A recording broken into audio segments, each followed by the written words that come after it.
threw me off completely there. Are you recording? Yep. All right, Still we're all rolling. recording. All right, I'm recording. Just We're as, recording. just as good as an intro as we're gonna get. Welcome to episode 9 of Quarantine Chronicles, your spin-off of the Red Nintendo podcast, hosted by your boy, me, Kevin. To my virtual left, we got Jason. Hi. To our virtual right, we got Angel. Hey. And Angel is currently mad about one specific thing. He brought in some vibes. Luigi. Yeah, I was kind of fuming coming in about Smash Brothers, but Explain. I just hate Luigi right now. Is he the meta Like- right now? Is No, the deal? he's not the meta. Luigi is just Luigi. Like, as most of you know, there's like 70 plus characters in this game. So, you don't fight every character that often, but there are certain characters that just have a very, I would describe as toxic playstyle that it's just really easy to rage against. And it also just depends on who what character you're playing. And since I mainly play as Bowser, I'm a big, heavy character, so typically combos and all these other kinds of shenanigans typically work best on characters that I pick. And no matter what I do, like, I could have a crazy lead on Luigi, and I did, like, in every game. Like, I was winning by a decent amount. But all he has to do, and this is specifically talking about very, very good players. Like, this is something that, like, an intermediate or a regular player wouldn't be able to pull off. But once you get to, you're playing, like, pretty much the really, really good Luigis, they just have to grab you one time, and you're dead.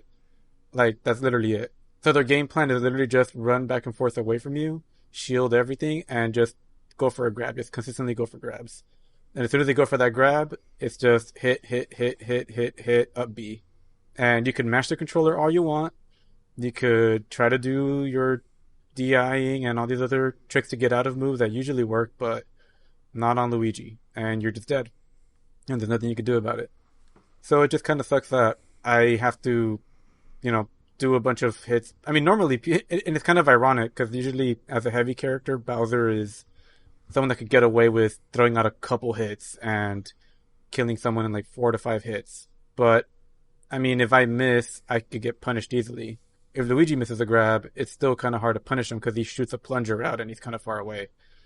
But, yeah, it just kind of sucks that no matter what you do, if you just get grabbed once, you make one little mistake, you just die. It's like low risk, high reward, which I just don't feel is that great for the game. And there's other characters that have similar things to that, but this one in particular, I feel just doesn't feel good. It doesn't really feel good.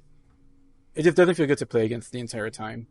Because even when you're winning, it just feels like I should have lost, but I didn't, because, yeah, it's kind of whack. That's why I'm glad at least more than half the cast I can enjoy fighting against, because it feels like you're actually fighting instead of just playing dodge the grab game. But, yeah, that's kind of what it's kind of grinding my gears right now.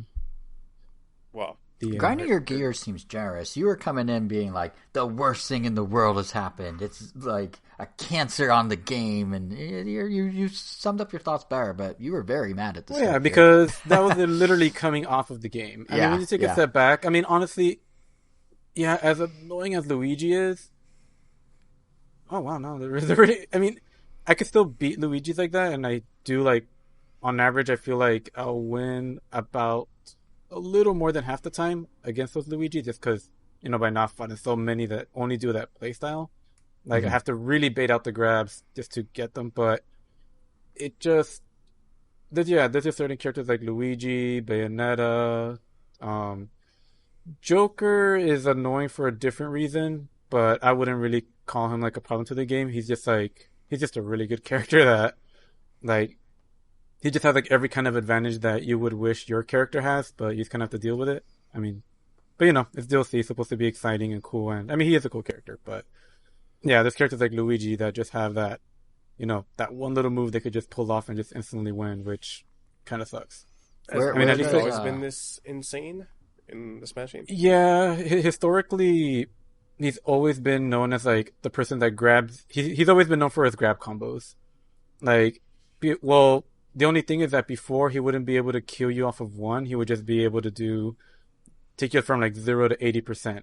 in like one grab, which is a ton in Smash Brothers. But now it's 0 to death. And like in Brawl, and Obis uses Luigi. He's like a really, really good Luigi player. But what I like about Obis is that he is like I struggle against Luigi because he doesn't play like the others. He doesn't just rely on that. I feel like his overall game is way better just because he doesn't rely on just a grab. But he also doesn't practice that grab combo a lot because it does require a lot of practice. So maybe that's why he just overexcels in the other part. Wait, but essentially, yeah, like he'll grab you, throw you down, jump. He'll do like a jumping downward attack that'll hit you back to the ground, but then he'll do it low enough that he could still land while throwing out another attack, which will stun you again so that he could jump again. It's pretty much just like down a jump, over and over again until you're high enough to die to his up B. So there is some skill that is involved in having to do this. Oh no, yeah, there is a ton of skill, but there's no denying that it's hard to do.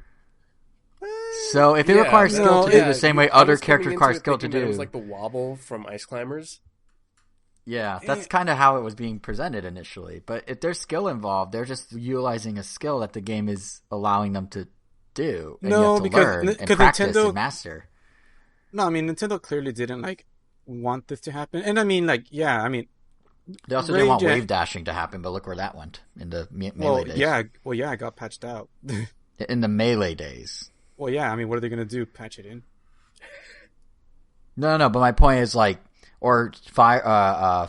What was it called? Fire hopping or whatever in Mario Kart. Like, yeah, they can do it in a later game, but it is in the game as designed. This is something that's allowed to be done, and you do need to learn the technique. So I don't have as much sympathy about your plight as I did at the start of this, because it's the game. I mean, it's by design, sorta, and people are learning the technique. I never said it was. I never said it was unfair. I just said I just really hate that play style. It's just a really annoying. I emphasize the fact that it's just a really annoying to play against. I never said it was unfair. Because I even emphasize that like it takes a lot of skill to do, and that intermediate players couldn't even pull this off. The only thing is just that when you get to, I guess, like a certain rank, like it's pretty much like a guaranteed combo.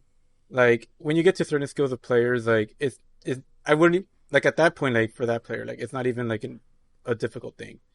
Like there's some things that I do with Bowser that I would consider like easy to pull off, but they're like really highly timed combos. But it's just that when you get to that level, it's just like, oh, I got grabbed, I guess I'm dead. It's just like you kind of skip over the. I mean, yeah, in the middle of it, it just kind of skips over like, this may have taken a long time to do, but it's just not fun to play against. I mean, that's kind of what it boils down to. I mean, I don't mind getting like destroyed by certain characters. Like I mentioned, like Joker has like a ton of tools at his disposal, but I typically don't really get mad when he's like kicking my butt all over the place. Because, I mean, like every attack that he does, like there's an actual like, oh, he does something, I have an option to try to block it, counter it, or punish him for making a mistake. But then there's some characters that just kind of get away with none of that. And they have tried patching it in the past. Like in Smash 4, they literally made it, Luigi was able to do this combo way easier before, where pretty much everyone was able to do it. And then they patched it in a way that he pretty much just wasn't able to do it again in that game. And then when Smash Ultimate came out, people found out that you could still do it a certain different way, so they started doing it that way, because now he has like a extender grab. And then Nintendo caught on to that, and then they patched it out again. But then people found out another way to do it, and that's kind of where we're at now. So, they're just kind of like running away from Nintendo, and yeah. But I mean, it just is what it is. I mean, emotions happen when you're playing a game. Like, obviously, of course, it's rage-inducing. It's really frustrating, and it's not fun. But I mean, that's just part of it. I mean, I still love the game to death. I'm still gonna come back to it, and you know what? Maybe I haven't played or lost to this enough times. Angel is by far one of the most chill guys that I've ever met in my entire life. But when he loses in Smash, oh man, it's like a volcano erupting. I will be talking with your brother, and then I'll just hear like snaps. And I was like, "Was that Angel?" And then Elvis will go like, "Oh yeah, he's playing Smash." I'm like, "Oh yeah, makes sense." Half those times are when it's not even when I'm losing. It's sometimes when I'm winning. Like I just get mad at certain playstyles because it just feels like it's just unfun. It's just not fun to play against. Except that That's there pretty is much some it. level of fun that you're not admitting, or else you wouldn't be playing still. You're willing to power through those to get to the other ones. If you hated it that much, you would just pump the brakes at that point. Because So there like I is some said, weird intrinsic loop you're in of motivation where you're like, this isn't as fun as the other ones, but I'm still like in it and wanting like to I do said, it. there's like over 70 characters, and more than Yeah. half of them are fun to play against, even in the bad times. So you just kind of have to. I guess I yeah. guess I that's what I'm guess that saying is loophole if is you I play through these horrible matchups or just these horrible gameplay styles just so I can get to the more fun ones. Yeah, but you're saying it's about 50-50, or let's even say a 60-40 or 70-30 chance. 30% And I of mean- the time not having fun is a lot of time. So clearly you're having something about that volcanic eruption is probably therapeutic in some way to get to the better matches where it's not like you hate the entire experience. Like, you obviously, there's something in there that's getting you through to the other 70%. Because if a third of the time you didn't like something, you probably wouldn't do it that much. Well, I mean, half the time it's not that bad. That's But that's even more. That's a higher fraction. Well, I mean, if I didn't like something, oh, I see. I took your third the other way around. If I only enjoyed it, No, like you 1 out of enjoy it 10. 70% of the time, but there's, let's say, even just a third of the characters you don't like. Clearly, the dislike is not strong enough to outweigh getting through. I mean, I was just throwing a number off the top of my head. It could be much more than half. I honestly don't really know off the top of my head. I could go in and actually figure it out. I mean, if I like even off the top of my head, just like trying to think of like the specific characters that I guess like are just really like annoying to fight against. Like, I could only really think of 5, 6, 7, 8. Oh, well, that tips the scales a little differently then. You were saying like half, so I was running off 9. that. 10. All right, we're getting to. Yeah, about 10. Well, welcome to Yeah. Quirky Chronicles, where we just count no, upwards. No, it's like it's starting to get up there. It's like I was expecting it to go 20 10, to 35. He just literally go like 13, 13, 14, 27. 15, 16. What if for an episode we literally just counted up? Like, we have no content. We just go like, hey, how about 2? Yeah, I don't 3. I don't know, guys. 4. Like, and then just do that for 2 hours. That'd be a Angel, show. do you think that you could name the entire Smash Ultimate cast? I mean, I definitely can, but it'll definitely take a little while towards the end once I'm like running out of characters to. Do we want to do this? Should we try this? Should I pull up a list? But the only thing that someone would have to like actually keep track of it, because and then I might start repeating stuff, and then someone will have to actually know like, oh, okay, Right. you haven't said that one. You But- do have 2 of us here to monitor. But the point is like, yeah. So I guess it actually sounds like I do enjoy fighting against most of the cast. But the thing is that kind of play style is, especially in online, is favored a lot of the time. I mean, even if I like to fight against most of the characters, online you will find a lot of like Simons and Richters and your Luigis and your Bayonettas and your villagers. Oh God, the villagers. But I mean, not the villagers, freaking the villagers. Yeah. Wait, Well, I did say not the villagers. villagers, the villagers. No, not the villagers. Yeah. The villagers. I don't know. Even though I said villager, I was thinking ice climbers. But I did mean the villagers. Ice climbers. Wait, which meant the villagers? The one you don't like or the one you do like? Or the one you... No, I did mean to say the villagers because I did mean Villager and Isabel that are annoying to fight against. But for some reason, an image of ice climbers came out when I said villagers. Oh, That's the okay. correct thing. I thought I said ice climbers for some reason. Gotcha. But yeah, I mean, the nice thing is also like over time, like there were some characters that I used to find very, very annoying, like Isabel, like in particular. Like I used to really, really hate having to fight her, or even Villager. But Actual I don't villager or ice climber villager? Villager. Okay. But I don't really hate them as much anymore, just because I take these as learning experience, as like rage-inducing it could be to lose at fighting games, and anyone that plays fighting games competitively will know. You have to learn the matchup a lot of the time. Sometimes, yeah, there may be a time where I just have to accept that, you know what, against someone that's really, really good, Bowser can just never beat this character. And that's a pill that I almost never want to swallow, because obviously, like, I really want to win as Bowser. And overcoming these odds, as tough as it may be, sometimes, they do give me that, like, you know what, you played that way and you still lost, so you know what, screw you. And that gives you like a big like sense of satisfaction. That definitely outweighs the loss. Although, yeah, there are I lost my train of thought. Oh yeah, but I mean overall, like over time, after losing a bunch of times against Villager, I eventually just started to learn more and more how to play against him. Like, I mean, a lot of his game is projectile game, but I just got so good at predicting when he was going to shoot bullets, when he was going to shoot a slingshot or his missiles or whatever, that I would almost like perfect parry everything. And I would say nowadays, like, I feel more comfortable fighting villagers as Bowser, which most people would say is a bad matchup, than picking Rob, which is a character that I also use a lot, specifically to play against characters like Luigi. Like Luigi, I feel I struggle less with Rob because, you know, I could keep my distance. I don't have to play his grab game. But sometimes I just don't really care about winning with Rob. Like I want to win with Bowser. Like I want to play with Bowser. But yeah, you know, you get better over time. Maybe in another couple months or maybe a year, I'll find the secret to never getting grabbed as from Luigi. But That's right my now, thinking. And to not like psychoanalyze you, but my thinking is the reason you keep putting up with them is because you do enjoy the scavenger hunt of finding the strategy around them.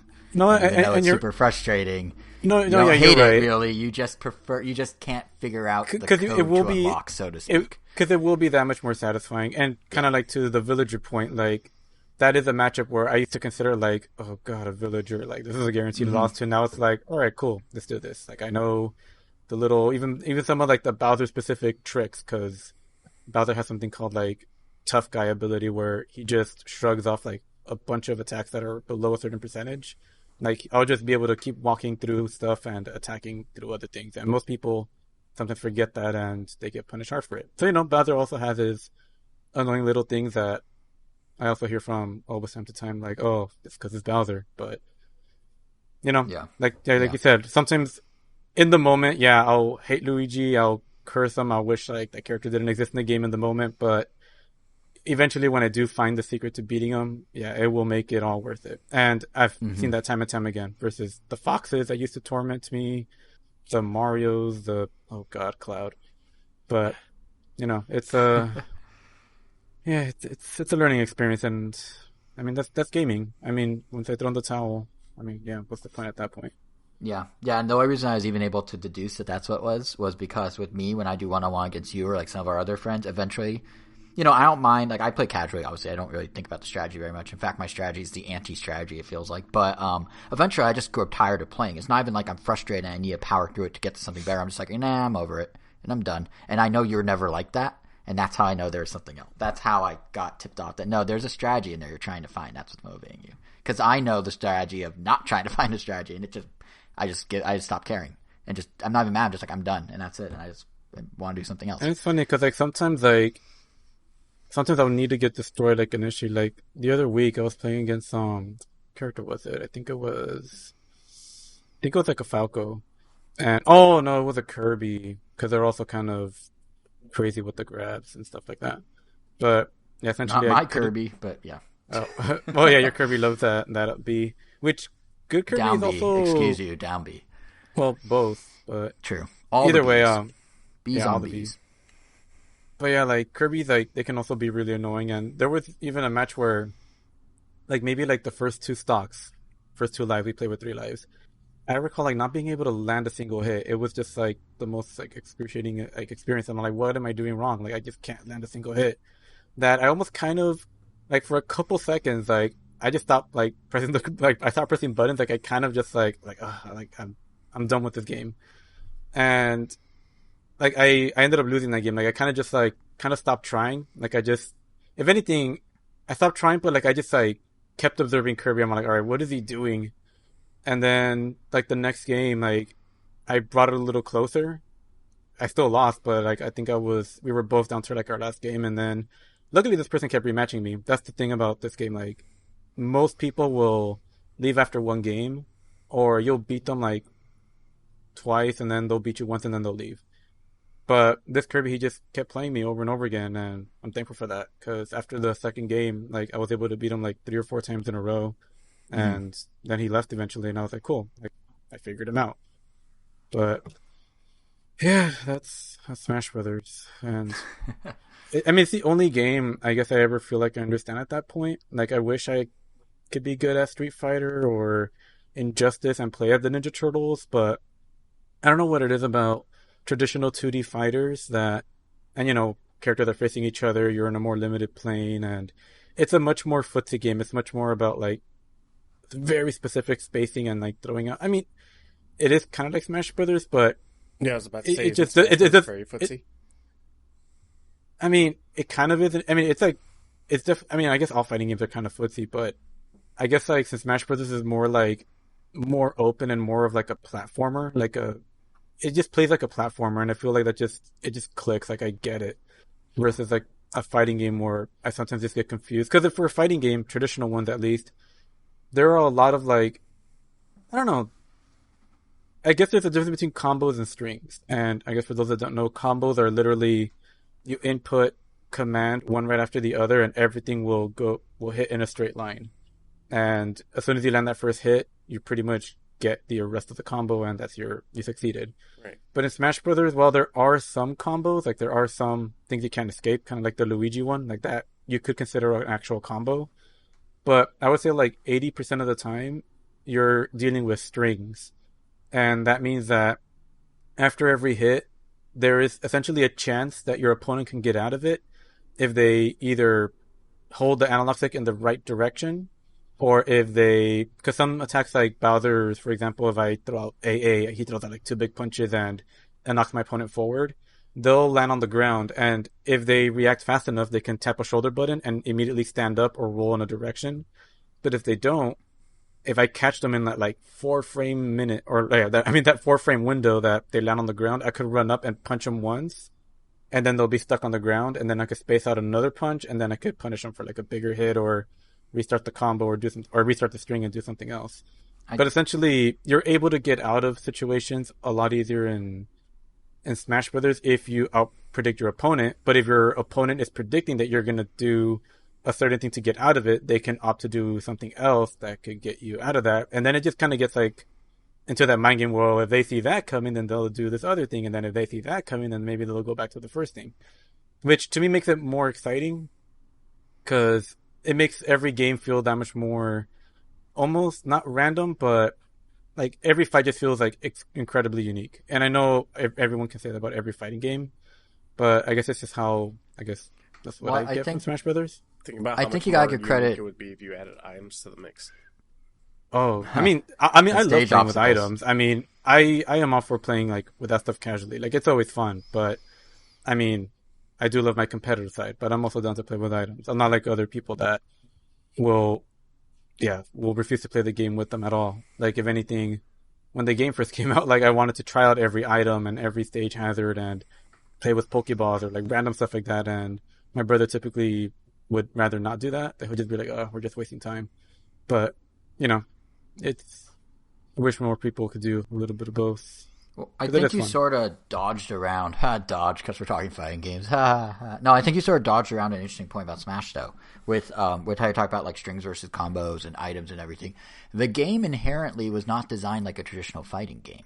The game was initially designed as kind of like the approachable party randomized fighting game. So that means everything about the game's design, everything about its choices, everything about like you sit there and you press like 7 buttons to do a combo, or you do like a quick 2-button thing followed by another quick 2-button thing followed by another quick 2-button thing. Like all that is built into the game in such a way that it does create a very different type of fighting game. Even if it's played traditionally, it's people trying to take what was supposed to be a more approachable game and putting it through the lens of something that's more of a traditional complicated fighting game. But that still means, to your point, there's a lot of different mechanics as a result, like the fact that there's gaps between everything you do, because you're not sitting there doing like rotate the stick 3/4, then hit a button, then hit another button, then hit another button, just do that one move. By that point in Smash, it's kind of equivalent of doing 2 or 3 moves with 2 or 3 gaps it's just very different. I mean, yeah, it so plays. I think that's a huge part of it, is they made an approachable game, and it just happened to get layered with some technical stuff, versus the other ones which start technical, and then if anything they try and make them more casual friendly with the characters or the designs of the levels or what have you. No, yeah, like I know how to play Street Fighter and I know how to use certain characters, but definitely not to the advanced level that other people do. And yeah, like there is a higher barrier of entry. There is like charge moves and like forward, down, forward, A, and I have to mention like a bunch of different combinations, and playing on a controller sometimes makes that a lot harder. But it's kind of funny because like everything you just said also kind of goes out the window when you remember that there are characters like Ryu, Ken, and Terry in Smash Brothers that literally do have specific combos because they come from traditional fighting games. Yeah, but those are kind of nods to the people already playing those games. Like, those are not the characters. No, that, yeah, and they definitely feel out of place because when you get to like high level, like Ken's and Terry's, those are characters that kind of like Luigi. Like if they touch you, like you're kind of dead most of the time. Not like right away. Like it takes like at least 2 or 3 exchanges, but like if you're like at 30% and Ken like hits you, he can literally just straight up combo into like his uppercut after like a bunch of hits, just because he comes from a fighting game and he has specific mechanics that only apply to him that let him cancel out other moves that let him do just that. Which is cool to watch, but it's not great to be on the receiving end. I think that's kind of like, to my point what I was saying a second ago, I think that like someone like Ken or Ryu or Terry are almost like window dressings on top of the core of what Smash Bros. Is. I mean, they actually have those inputs in there, which is really cool. Like, that's super cool. Yeah. But yeah, like if you look at what the core of Smash Bros. Is, and then like the core of Street Fighter is what Ken, Ryu represent. Core of King of Fighters is what Terry represents. Core of Smash Bros. Is what the guys who don't do that represent. And then this was a sort of throwing a bone to the core game, like the hardcore fighting fans. Just Mario Party the character. Yeah, essentially. Also why I love him. Right, yeah. So it's kind of like, it's just such a different design philosophy that led to the game, which is probably why, compared to other fighting games, it is how it is. And, you know, they throw a bone to some of the hardcore fighting fans, for sure, especially now that it's like the biggest fighting game, because they want to get that audience too. But, like, you know, the window dressing of Street Fighter is not we make a character that plays like a Smash character, because the whole game is built entirely different and more complicated, ultimately. Mm-hmm. Yeah. Ultimately. I'm good with these unintentional puns today. Whew. Oh, yeah, but definitely very fun stuff. Very cool stuff. Definitely a lot of props to Sakurai for just bothering to go with all this. But yeah, it is. I definitely do appreciate the more, I guess, wacky characters. Kind of like Hero. Like I love the fact that when I play as him, it's kind of like I'm playing with items, even when items aren't available. Like nothing is more. I mean, obviously. Never thought about that point. Like, yeah, that's a good point. I've had like opponents complain to me about this. Like sometimes when I manage to pull it off, or when I see it online as well, like it'll be an actual tournament, and Hero will do his command. He'll play Hocus Pocus, and suddenly he's like half the size of the stage, and then he'll just throw like a normal attack and break their shield, and then just kill them in like one hit. And it's very hilarious and funny to see. But like in a tournament, you're just like, God damn it, like that sucks. Especially because Hocus Pocus is like it's like a 1 in 30 chance. Exactly, yeah, because like there's a 1 in 30 chance that Hocus Pocus will come out, and then there's like a 1 in like 60 chance that like you'll get like that particular move, because you can also get negative effects. Like I was playing against Obus a few times, and from Hocus Pocus or from my item select, I've been able to become invincible. One time I became invisible, and that actually gave me enough of an advantage to beat him. Or, you know, you just create this massive explosion that takes up like sometimes in some cases the whole stage that you can't really escape from, and you're just kind of dead. So yeah, it's definitely interesting. But he's also not considered top tier because you do have to read the menu really fast, and sometimes if you're not paying attention, you could blow yourself up by accident. So yeah, like a good Mario Party would be. Exactly. Nice. Oh, yeah. That was a 30 great minutes intro. in. Should we talk about this episode? That was awesome.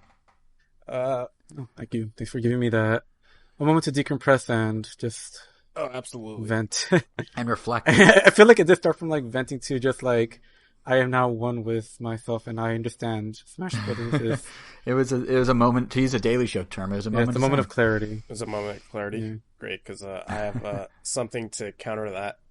My 24-hour descent into hell. Yeah, we missed you last week on the show because you were off live streaming for 24 hours. Yeah, so apologies to that. Did you take the camera with you to like the bathroom where you're like, yep, I'm still entertaining from back here? No, so I guess we should start this then. So I did a 24-hour stream on my YouTube channel to quote unquote celebrate 100 subscribers. I'd begrudgingly say, thank you.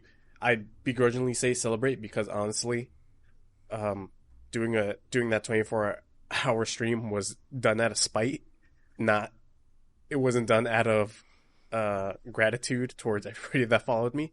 It was literally just done out of spite. Coworker said that I wouldn't do it, and I said I would when I'd hit 100 subs. And I think that was back when I said I had about when I had about like 60 subs. And I honestly wasn't expecting to get 100 that quickly. But Yeah, I I was had gonna to say, put, how much of that was you kicking it down the road, kind of crossing your fingers? Well, that's a 2021 problem or something. I was hoping that I would hit 100 in November so that I could just play Cyberpunk for 24 hours. That was my That's a good strategy to play Cyberpunk. yeah.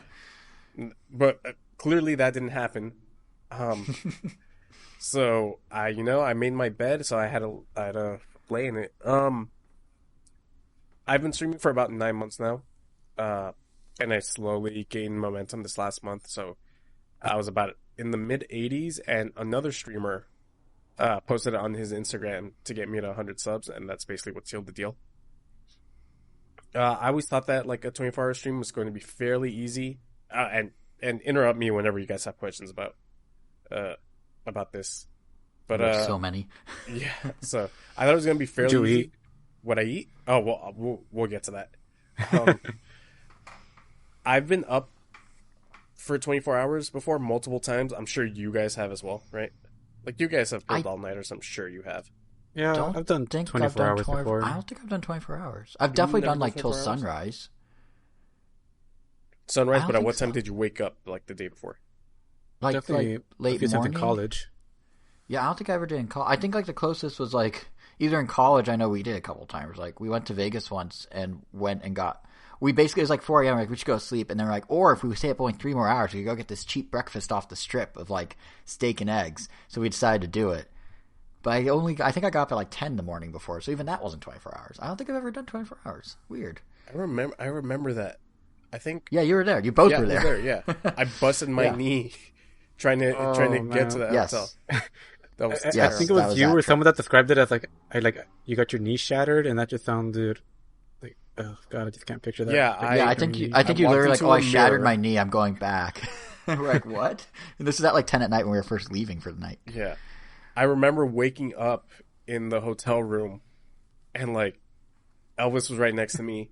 I remember trying to get up. I said, "Oh, what happened to my knee?" And Elvis just started laughing. And then I went to go wash my face and I was like, "Oh, what does my face hurt?" And then I hear Elvis in the room laughing because apparently I walked into a wall like at Oh, is that like what it full was? walking speed. Yeah. What? I mean, what? I just remember we were walking ahead of you. This was I'm like, guessing it was like a glass wall or something that you couldn't see. It was back in the hotel when Elvis was taking me back to the hotel. oh, So 'cause, yeah, I just remember you guys were doing something else. yeah, we were walking ahead of you, and I just remember turning around, and you're sitting by the curb with Elvis, and I'm just like kind of like a planter or something, like an actual curb. I'm just like, what happened? And you're just like, my knee. And I like look at Elvis, like, what happened? He's like, oh, he just like kneeled down, and now he's in pain. I'm like, what? But what, did he like hit or anything? But I guess the real pain came later. So Yeah, that's unfortunate. I think you were trying to jump a velvet rope or something like that. Yeah, that's what it was. That's right. Okay, we That's don't what have it to get was. into this. Let's get back on track. Yeah, you're To your 24 hours other straight. crucial life mistake of a 24-hour live stream. Oh man, can't wait to go back to Vegas though. I can't wait till it's safe. Yeah. So back to the 24-hour stream. Like I said, I've been up 24 hours before multiple times. Usually, like I just can't go to sleep, and so then the next day I'll go into work, do my 8 hours there, and then just continue on with my day as if I did have some sleep. But I didn't take into account just how bored I was going to be sitting down in front of my computer for 24 hours. Like that was just a big mistake on my part. The second mistake was having like little to absolute zero preparation going into it. I had no games lined up. I had no plans as to what I was going to do. I didn't even know at what time I was going to start. I didn't know what I was going to eat. Yeah, that was bad. I had like a vague idea in my mind of like, okay, 24 hours. If I play 6 games for about 4 hours, that's not that difficult. But even then, that wasn't enough. My streams usually vary in length, maybe about 4-ish hours, give or take an hour. And then, like, retrospect, I don't know why I thought that playing 6 games for 4 hours was going to keep me alive. Because in a 4-hour stream, I'll usually play 2 games because I usually get bored of one and then I'll switch over. So I would have needed like 12 games to play.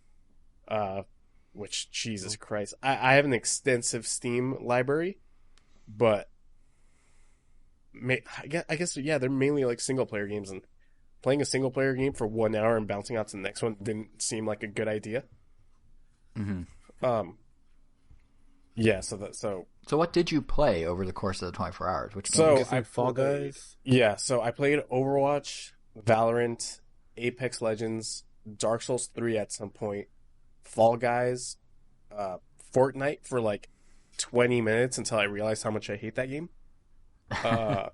Rogue Company, which I will be talking about on this coming up Random Nintendo episode, Mm-hmm. and a little bit of Halo 3. It's on Switch? It is on Switch. Yeah, it's on Switch. It came out on Switch with the first partner showcase. Rogue Company. That's not a Star Wars thing, is it? No. No, that's Rogue You're Squadron. thinking about Rogue Squadron. I think it's a Rogue One. I think it's anything with Rogue. Just gonna Oh yeah, think I Star Wars. I never thought about that. They do like the word rogue in Star Wars, you're right. Yeah, true.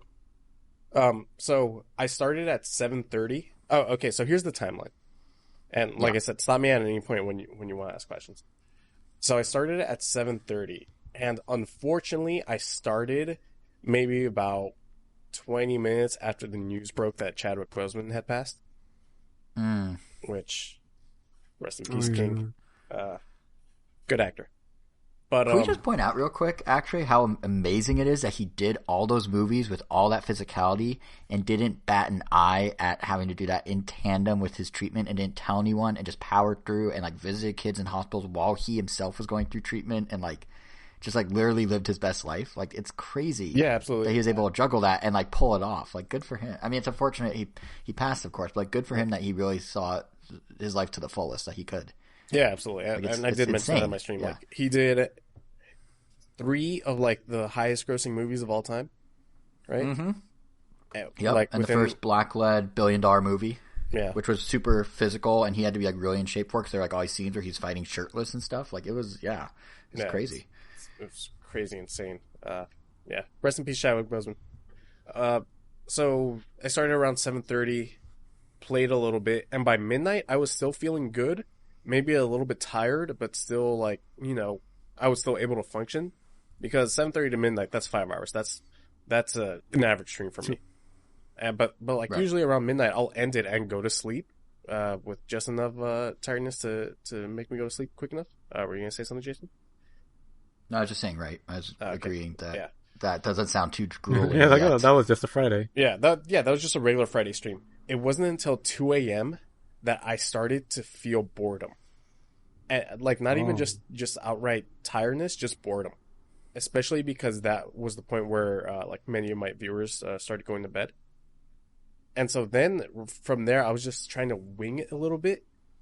But since the beginning of the stream, I have been telling my chat that I know the point that's going to, the like toughest hump for sure was going to be 4 a.m. to 7 a.m. Those 3 hours were absolute hell. Because not only was I bored of playing games, but that boredom led to me just getting fatigued. So it was this thing of I was so bored that I was actually feeling just sleepy. Or like I was so bored that I was like, a quick nap will take care of this. Why am I playing video games? I could just be taking a nap, But thankfully one of my viewers stayed up with me at that like time block. And we played Valorant in that time frame. Which Valorant's is a good. I don't think I'll ever talk about it in Quarantine Chronicles, but Valorant's really, really fun. What kind of game is it? I honestly don't really know much about it. Isn't it Do you know team-based Counter-Strike? online? Besides that it exists, like it's a shooter. Wait, is Valorant the one that David Gilbert, Brian David Gilbert, the one that he was trying to build his perfect gamer space for? Was it? I don't remember. I think it might have been. And even if it is, like, I think he only showed like a couple seconds of gameplay, which doesn't tell me much. Besides it being a shooter, I guess. It's Counter-Strike with like character abilities, so I think Counter-Strike and Overwatch. Do you think that playing so many character ability based shooting games in 1 24-hour window did not help your case? Because you said Overwatch, Valorant, Fortnite briefly, Apex, and then also Rogue Company is also one of those kind of shooters. So I don't know if they led to me being fatigued from them, but I genuinely don't know what it was. So around, it's like a racing game could have mixed things up or something. You know what? I was thinking about I'm guessing playing... Fall Guys was definitely a nice breath of fresh air. Yeah, Fall Guys is a good change up. Yeah, there were some games that I was thinking about playing. You know what? A racing game probably would have felt great because I have both of the Need for Speed games downloaded, the ones that Criterion made. I know those. Paradise. Yeah, maybe that's what I should have done. Well, once again, I had no game plan going into this. So time for a second one of these. I see what you did there. Yeah. Around 9 o'clock, I got a second win, and that's where I finally felt awake. Like after that 4 through 7 hump, and I thought to myself, I was like, oh yeah, I can absolutely go for an extra 10 more hours. But oh man, how naive I was, because I crashed hard at 11 a.m. And this is where the descent into madness goes. Maybe not madness, but it was truly where at this point I had a mini existential crisis. I'm not lying. And what happened? At that point, I was just questioning everything that I had done up to that moment in time. Not only what led, it was I was legitimately having thoughts of, I wonder if I would be doing this if I had gone to college. Kind of question. So one of those freeze frame movie intros, oh, you're probably wondering how I got here. Yeah, exactly. The record scratch. Exactly. Yeah. And not only that, but I was like, what's the point of any of this? I was like, live streaming is a mistake. Video games you're are playing, a mistake. right? Were you verbalizing this in the live stream? So some of the more existential stuff I wasn't verbalizing, but I absolutely was verbalizing stuff like live streaming was a mistake. Video games are a mistake. Technology is a mistake. Have you gone back and looked, and could you see it in your eyes? So that's another part of this that I'll get to a little bit at the end. Okay. Finally, at around 2 p.m., I finally, to answer your question, Angel, I finally ate something at 2 p.m. So I had starving, right? Because you're up, so you're burning more energy. So I was. Wait! You didn't have anything from 7 p.m. all the way through what should have been 2 more meals till 2 p.m. the next day. I had some Ruffles, okay. Like a big bag or like a little bag? Like a family sized bag. Okay, so that one family sized bag for a single person is almost a meal. A balanced one, no, but a meal, sure. What'd you have to drink during that whole time? So at 7:30 when I started, I had 1 sugar-free Monster. At one point, I had a Cali Cream and beer. Oh yeah, I did see that on stream. Yeah, it was an interesting choice because alcohol can put you to sleep. So it's depressing. Yeah, but it's Cali Cream and it wasn't like it was strong or anything. Okay. It's don't get me wrong, Cali Cream is delicious, but it's not the strongest beer. Sure, yeah. Then I had a bunch of sparkling waters. I don't know if any of you guys tuned in, but sparkling ice is my beverage of choice. Sparkling ice is amazing. We just bought 20 bottles of it for my house the other day. Sparkling ice is so great and so good. I am trying everything I can to I've yet to become try a a sparkling water that I like. Sparkling ice is what LaCroix wishes it was. I don't like LaCroix. I don't like the ones where it just tastes like diluted orange juice, kind of. Exactly. But sparkling ice actually tastes like the fruit it's supposed to be. It's basically more of a carbonated juice without having juice than it is like a sparkling water. Yeah, you'll love it, Angel. Trust me. It's really good. When I went to when I was off soda forever when I was on keto and I was just replacing it with sparkling ice, and it's just as every bit as good. I think it's because it's a little more bubbly than like a sparkling water than a Perrier or these are not flavored. I'm guessing, right? No, these are flavored. They're super flavored. That's my point. So there's a few flavors? recommendations. Lemonade's very good. Kiwi strawberry is very good. Fruit punch is surprisingly good. There's an apple one that's pretty good. I haven't tried the fruit punch one yet. It, but it I'm for very some excited reason to is try it. wrapped in patriotic packaging compared to the others. Yeah. Like it's draped in like a flag. Yeah, but it's very good. before, but I've Yeah, it's actually might be my favorite now. black raspberry. There's some I haven't Black tried. raspberry is my favorite. I haven't had that one yet because I don't really like raspberry too much. So what makes these special? man, Like, do these yet. not It's have? delicious? So these don't have I haven't sugar, had- what makes these They are good zero sugar. alternatives They're all to they're soda? zero sugar, all bubbles. They don't have any sugar. They have like 2% real juice, but they're basically a sparkling water where they just go really heavy on the flavoring, opposed to like a LaCroix. They're caffeine free. They're caffeine free. They're sparkling water that don't taste like sparkling water.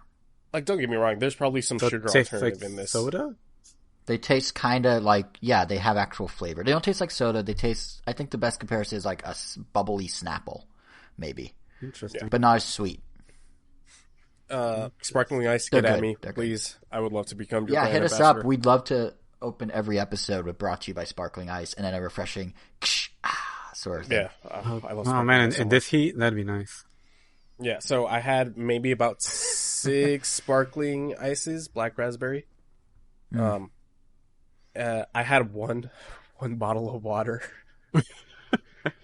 But you had 6 sparkling ices, which are just sparkly water. So you know. True, yeah. And then I had my second sugar-free monster like at Wait, 6 what a.m. water bottle was that though? It was an Arrowhead, right? No, it was not Arrowhead. It was Aquafina. Oh, okay. Yeah, Arrowhead's disgusting. Yeah. I had to learn that the hard way from you guys. Yeah, I don't know what Jason was thinking. That was I actually bought a kind of whole messed up. If 36 anything, pack it to was a pretty Comic-Con. messed up prank. Yeah, I mean, it wasn't. I didn't know, but here's the thing. Now, other people I've talked to have agreed that Arrowhead's awful. So it's not just Yeah, like who do you hang out with? Yeah, I think it's a universal known that Arrowhead is disgusting. I didn't know that until I brought 24 of them to Comic-Con, and everyone's like, "You keep that water," and literally would rather go dehydrated and didn't drink water than drank the They're Arrowhead. like, yeah, I'm gonna spend like $6 for a water bottle. No thanks. No, like literally, Like, honestly, they're just so we would be unsatisfying. on the Like, I was- shuttle in the morning, and they're like, "Oh, I haven't had anything to drink since before we like went out last night. I'm so thirsty." I'm like, "I have 22 more Arrowheads. Please just take one for your like health." And they'd be like, "No, I'll just I'd rather go die." through with a hangover. Yeah, because the thing is, like, they're just than very drinking unsatisfying. Arrowhead. And I don't know what it is about Arrowhead, but like, it doesn't quench my thirst. Like, after drinking it, I still feel the same as before I drank it. It's more like earthy, is what. Now that I've had my attention drawn to it, it tastes more like Dirt. dirty, not dirt per se, but it doesn't have like the same like pure, refined crispness of some other waters. It's like it like doesn't have that like edge. Yeah, that others do. It's here like if next to me, I somebody have dumped some- water onto a sidewalk and then somehow scooped it all up and put it back into the bottle. Kind of. Now that my attention was drawn to it, and now that I've developed a water palate, Yeah, I get I'm it. glad you're starting to come around. yeah, Kirkland's signature. you know, it's is like beer. pretty It's decent. like beer. It's like you start to figure out what the good and bad beers are at some point. You start to learn. You develop a water palate. That's what I'm having right now. I have a Kirkland one next to me. It's pretty decent. The Kirklands aren't bad. Yeah, the Kirkland's all right. Yeah, Yeah. it's not that bad. So yeah, that's what I had to eat and drink. At 2 p.m., I finally had tacos that I ordered. And I had this burst of energy, like, oh, these last 5 hours are gonna be nothing. But my poor soul, still so naive, I crashed again like at 4 p.m.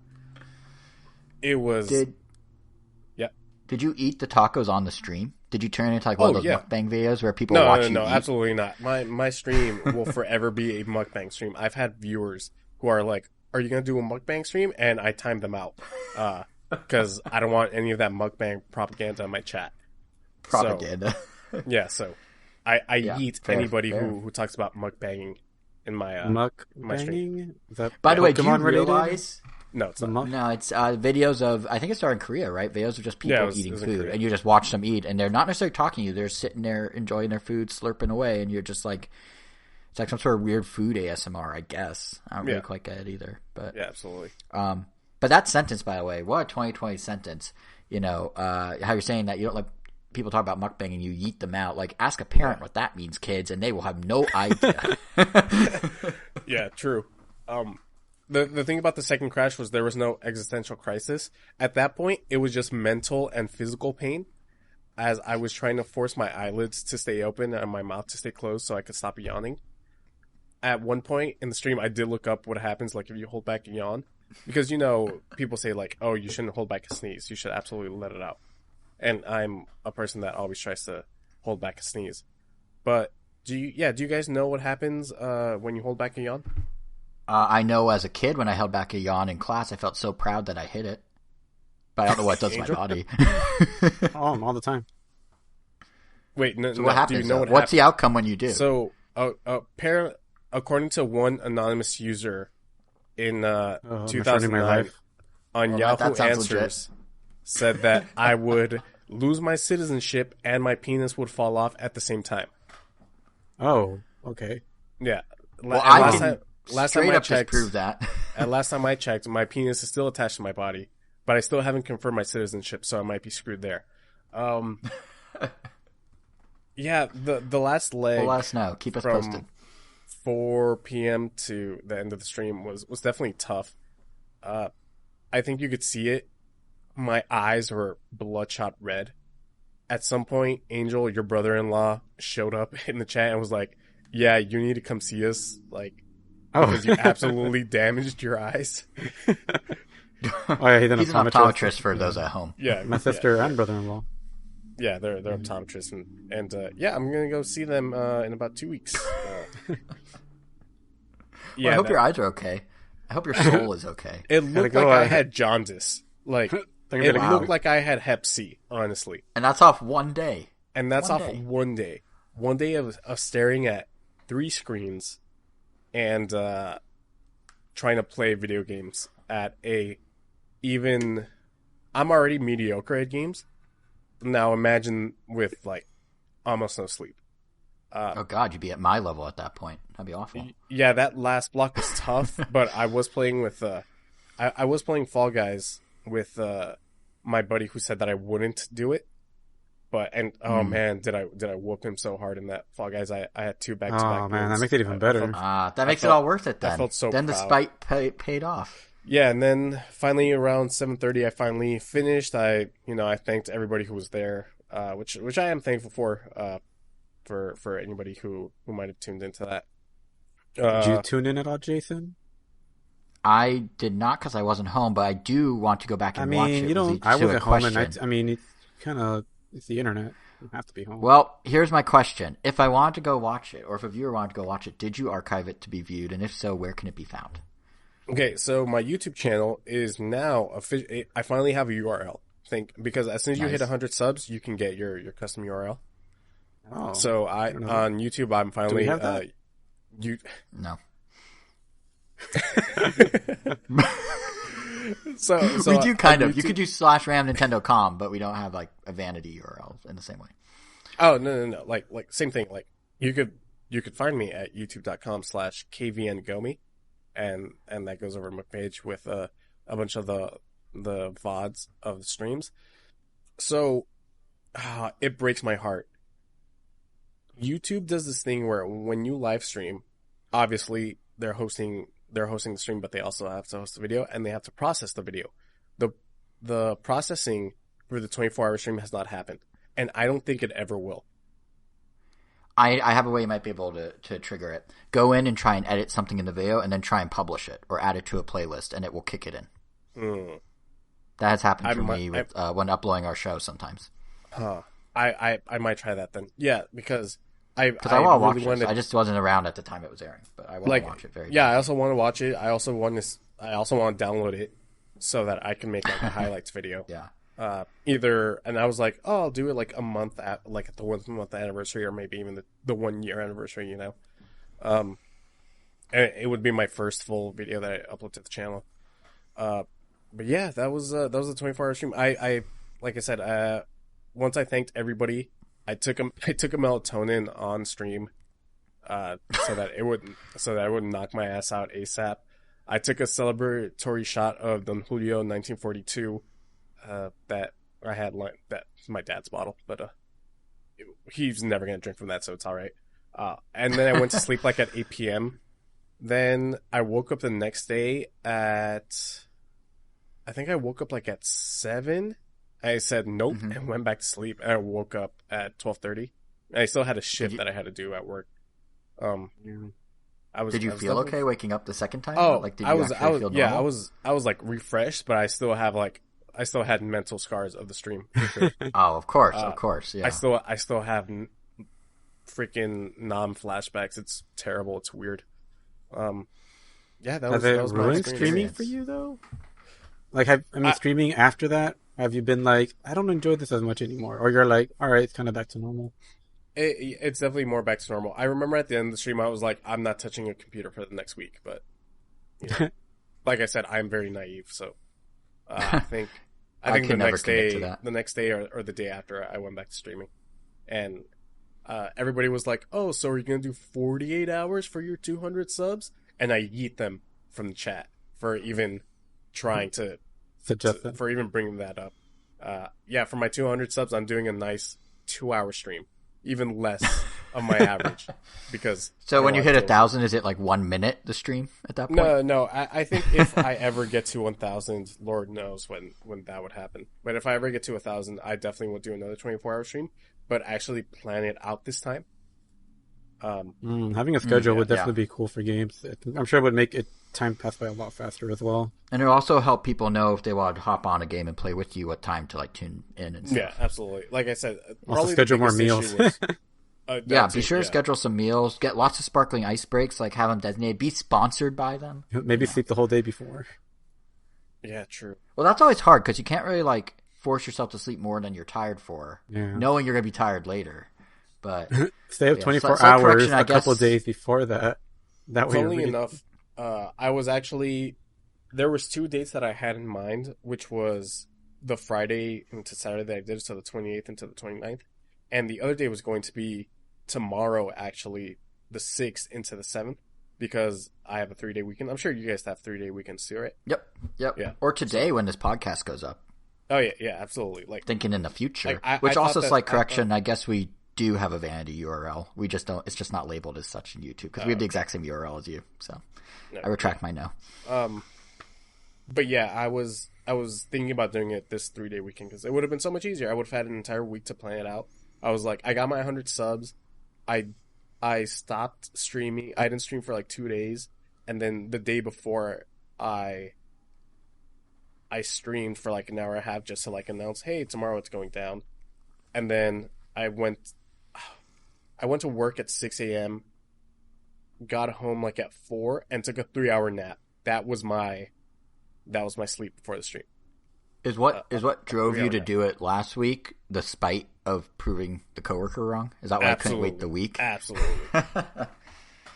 And that spite's what led to no planning. People and were like, oh, you're not going to do it. Oh, you're going to crash at like 12 hours. I'm like, at first, I absolutely thought that it was going to be easy. And then slowly getting closer to 100 subs, I was like, oh no, it's going to be tough, but I could do it. And it was tough. Physically, I wasn't prepared for the mental anguish that I was going to be put through. For sure. It was just, oh man. It sounds, I mean, props to you for doing it. That's insane. I could never bring myself to do something like that, so. Yeah, it's going to be a while until I do anything longer than 10 hours, honestly. That's still a very long time, just saying. I thought you were going to say like 3 hours. You're absolutely right. Actually, you know what? The second longest stream that I've done is 8 hours. And that was when the new season of Apex Legends launched. And that was because I was having so much fun with it. Yeah. I don't think I'm going to be doing anything longer than 6 hours anytime soon. Understandable. Yeah, and that's why I missed the last round of Nintendo. But what a story you can tell. Yeah. You survived. Yeah, I survived. I came out the other side a mentally broken man. But, you know what's really like weird about this is this whole hour of the show so far has literally been each of you like losing your minds for various reasons, which like I coming into this episode, I was just like, oh, what am I going to talk about? And literally my only plight is I didn't laugh hard enough at some comedies. But you guys are like both descending into legit madness and like having like whole like, questioning your whole life. And I was like, I wish I could laugh harder. Like, what a different wavelength we've been on. Are you not finding things that's funny anymore? I wish I could have laughed during the last 10 hours of my stream. I laughed I think once from like 9 a.m. to 7:30 p.m. That's sad. Yeah. But you know what? Let's turn our frowns upside down. All right, Jason. Let's talk about. Yeah, I'll talk about my plight compared to your guys'. So yeah, we were trying. When we were putting this episode together, I was thinking about like what's something I could talk about, and what I really want to talk about was saying I could see Tenet, but I can't see Tenet because it's not safe to go to theaters. And yeah, you can watch it. No one's stopping you. I can't see it legally and without flying to another state. And then there's health concerns about going. What about a drive-through theater, drive-in theater? I don't think they're playing. I don't think Chris Nolan's letting them do that. I don't think it's in any drive-ins. So, they want it in the biggest screens possible with the loudest sound system. Would he roll in his bed if people put it in a drive-in? Why would he roll in his bed? He'd just go write an angry email. He's alive. Once I said roll in his bed, not his grave. Oh, but it's his grave. No, I think WB said they're not going to put it in drive-ins. Funny thing about like being able to do it safely, somebody did the math. And they saw how much money. What's the new X-Men movie? What? New Mutants. New Mutants. The New Mutants, which is in drive-ins. You can see that in a drive-in. Yeah. That's what I thought. Maybe you could see Tenet, but somebody did the math, and it was like, on average, only 7 people probably went to go see that movie in theaters. Which, like, if you think about Tenet. Like, that's not too bad if you think about it. Like, 7 people in like a huge movie theater, that you can still do that safely. Yeah, it seems like the concern is more, from what I've gathered, that they're saying you have to wear a mask unless you're eating or drinking. But what if someone chokes on some popcorn and then has COVID and spews into the air? The way that air circulates, it will aerate or whatever the word is for a while, and it could come to you even if you're like not in front of them. So, but the broader point is, so I wanted to be able to talk about Tenet because I'm very excited about that movie, but instead I was thinking about, well, what movies have I been able to watch? And I realized that it's all just stuff on Netflix and HBO and, Hulu. And the thing that I really kind of thought was interesting is in the same way that Tenet's supposed to be like a movie theater experience, and that's why they're gunning so hard and not letting us watch it on those services, a lot of the comedies I ended up watching these last few months, I also realized are kind of movie theater experiences, whether or not like the studios want to recognize it as such. Like what I mean, so I saw Eurovision, the Netflix movie with Will Ferrell and Rachel McAdams, and an American Pickle with Seth Rogen and Seth Rogen. And, I watched those, like, one was a month ago, one was a few months ago. But the thing that I thought was kind of interesting is, like, they're not bad. Like, they're pretty much by the books in terms of what they're supposed to be. But because there's not that communal, like, theater viewing experience, I feel like comedies of cut from a certain cloth take like a quality hit. That is not at all their own fault. It's just the like circumstance you're in and the context you're viewing it in that kind of like affects it. And what I mean is like let's take Eurovision for example.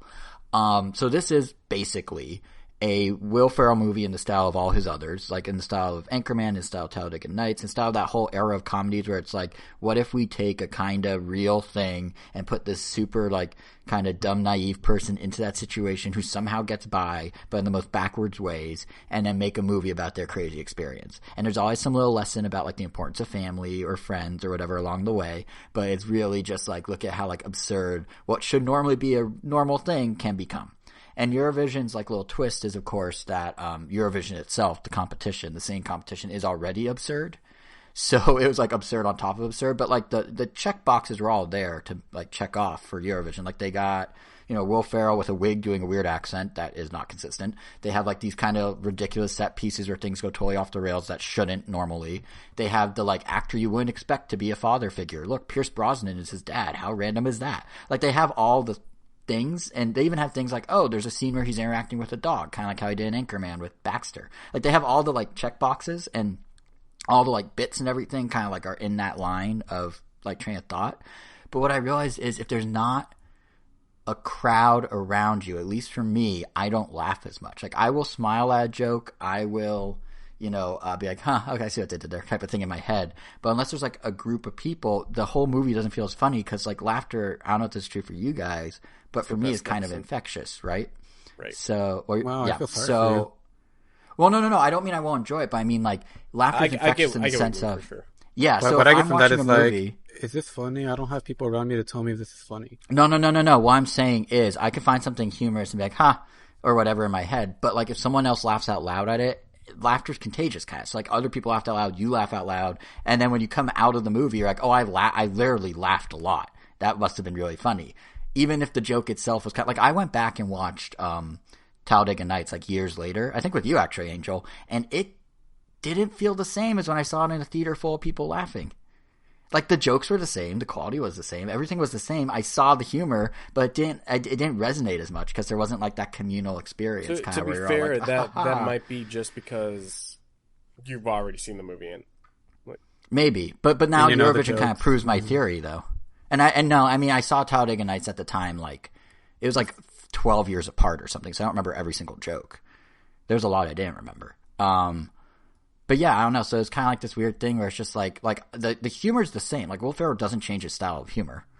I mean, maybe like a movie like Downhill or whatever at the start of the year, which was him doing something a little more dramatic and kind of like a Descendants type of humor. Obviously, that's different. But this was his like bread and butter, and like the humor was there in the same way. But I noticed that like it just wasn't. It didn't resonate with me as much. And then afterwards, I'm like, okay, yeah, that was fine. But I'm sure if I thought of a movie, I'd be like, oh, this part's really funny and that part's really funny. And there's things I can pluck out in my head that's like, that is a thing that I could reference, in the future that people could reference. Like, it could be a running joke type of thing. But then, like, it just wasn't because there was no one there. Like, it was odd. And then, American Pickle, I thought was kind of a similar situation. Did you see these movies with your girlfriend? I did, yeah.